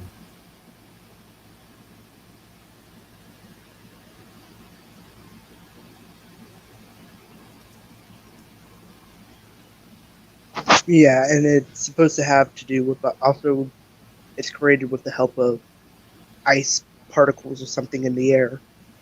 Yeah, I could see the picture looks like it's just you can see it's a reflection. I mean, Yeah. it's kind of obvious. It's not like something you couldn't understand. It's kind of obvious what it is. Yeah, it's just ice in the air or something reflecting off. And the person who drew the picture I was talking about, at the time they were this is around the time they were having issues with Islamic expansion, and they viewed this event, the sundog, as a sign from God to go to war. Oh yeah, must have been cold. Cold at the time.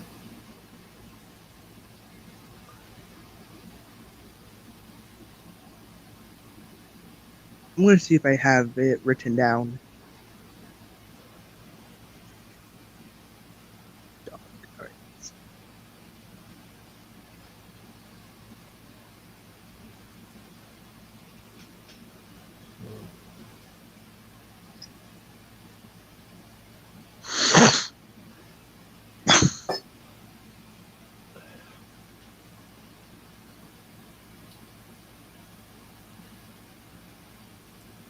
All right. It's usually called the 1561 celestial phenomenon at Nuremberg, and it has to do with a particular artwork. Okay. And basically, people usually try to say that it's like depicting something like UFOs. But like I said, somebody's gone in and shown that this is actually depicting the sundog. Yeah.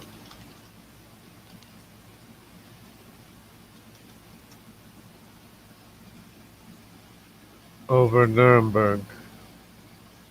Yeah. Yeah. Celestial phenomenon.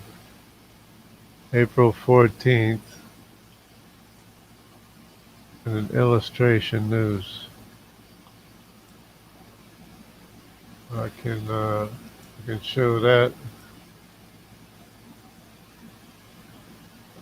if I can find it. No, not this one. I can't see anything if anything's on screen. Sorry. It's yeah, I don't know what it is. Yeah, if it has a sun in the center with like dots all around and everything, that's the Yeah, picture. dots around. Yeah. Yeah, but that's what it is.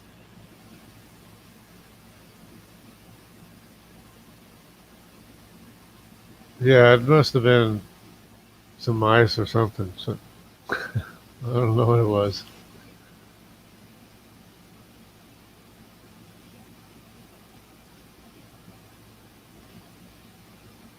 That's pretty strange, or whatever it is.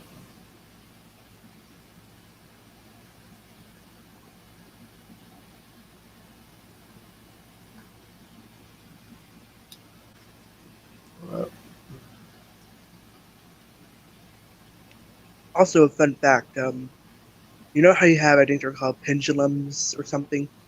Basically, they're supposed to mimic the Earth's rotation. Yeah. Well, whenever we have an eclipse, those are supposed to those start turning the other way. The pendulums? Yeah, they start spinning around, spinning the opposite direction. Whenever we'd have an eclipse? Yeah, What kind of eclipse?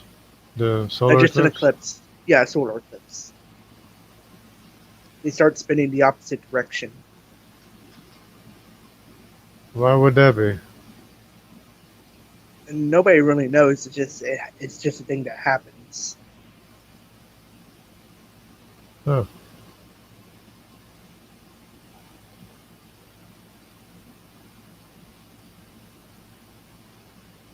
Yeah, that'd be interesting. Check out. There's a lot of things now that I'm retired. I can do a lot of experiments or check out a lot of things, so that I couldn't do before.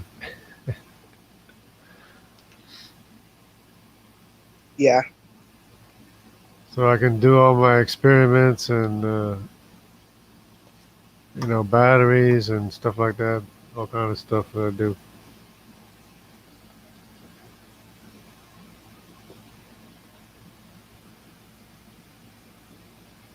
But that would be interesting to check out what's going on there with the pendulum thing.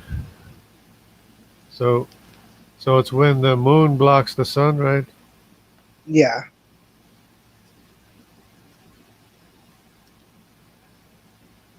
Wow, that doesn't seem logical, or it's got it.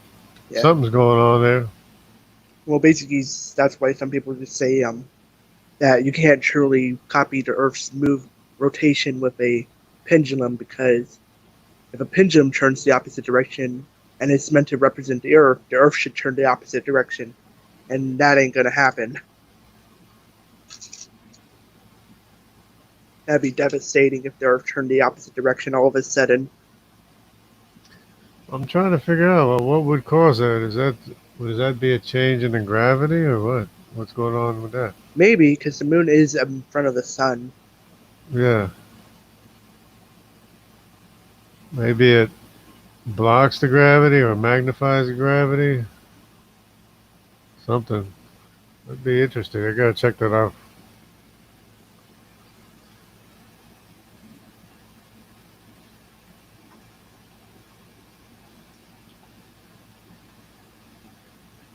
Oh well. Well, anyways, I'm about ready to make another coffee or something. Mhm.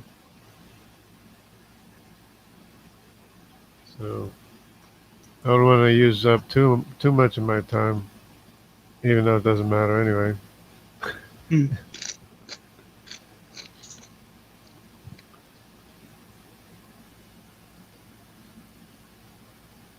Yeah, yeah. I'm just Well, I guess waiting we can. for it. Yeah, I was gonna say, I guess we can go ahead. I can go ahead and get off and all that. Okay. Yeah, I was about to get off before, and then you came back. Yeah, interesting conversations. Yeah. Yep. And I learned some things to do more experiments or more investigating. Mhm. That that pendulum thing is pretty interesting. I want to check that out. Yeah. Well, see you later. Okay. I'll see. So, guess that's about it. I'll try to sign off again.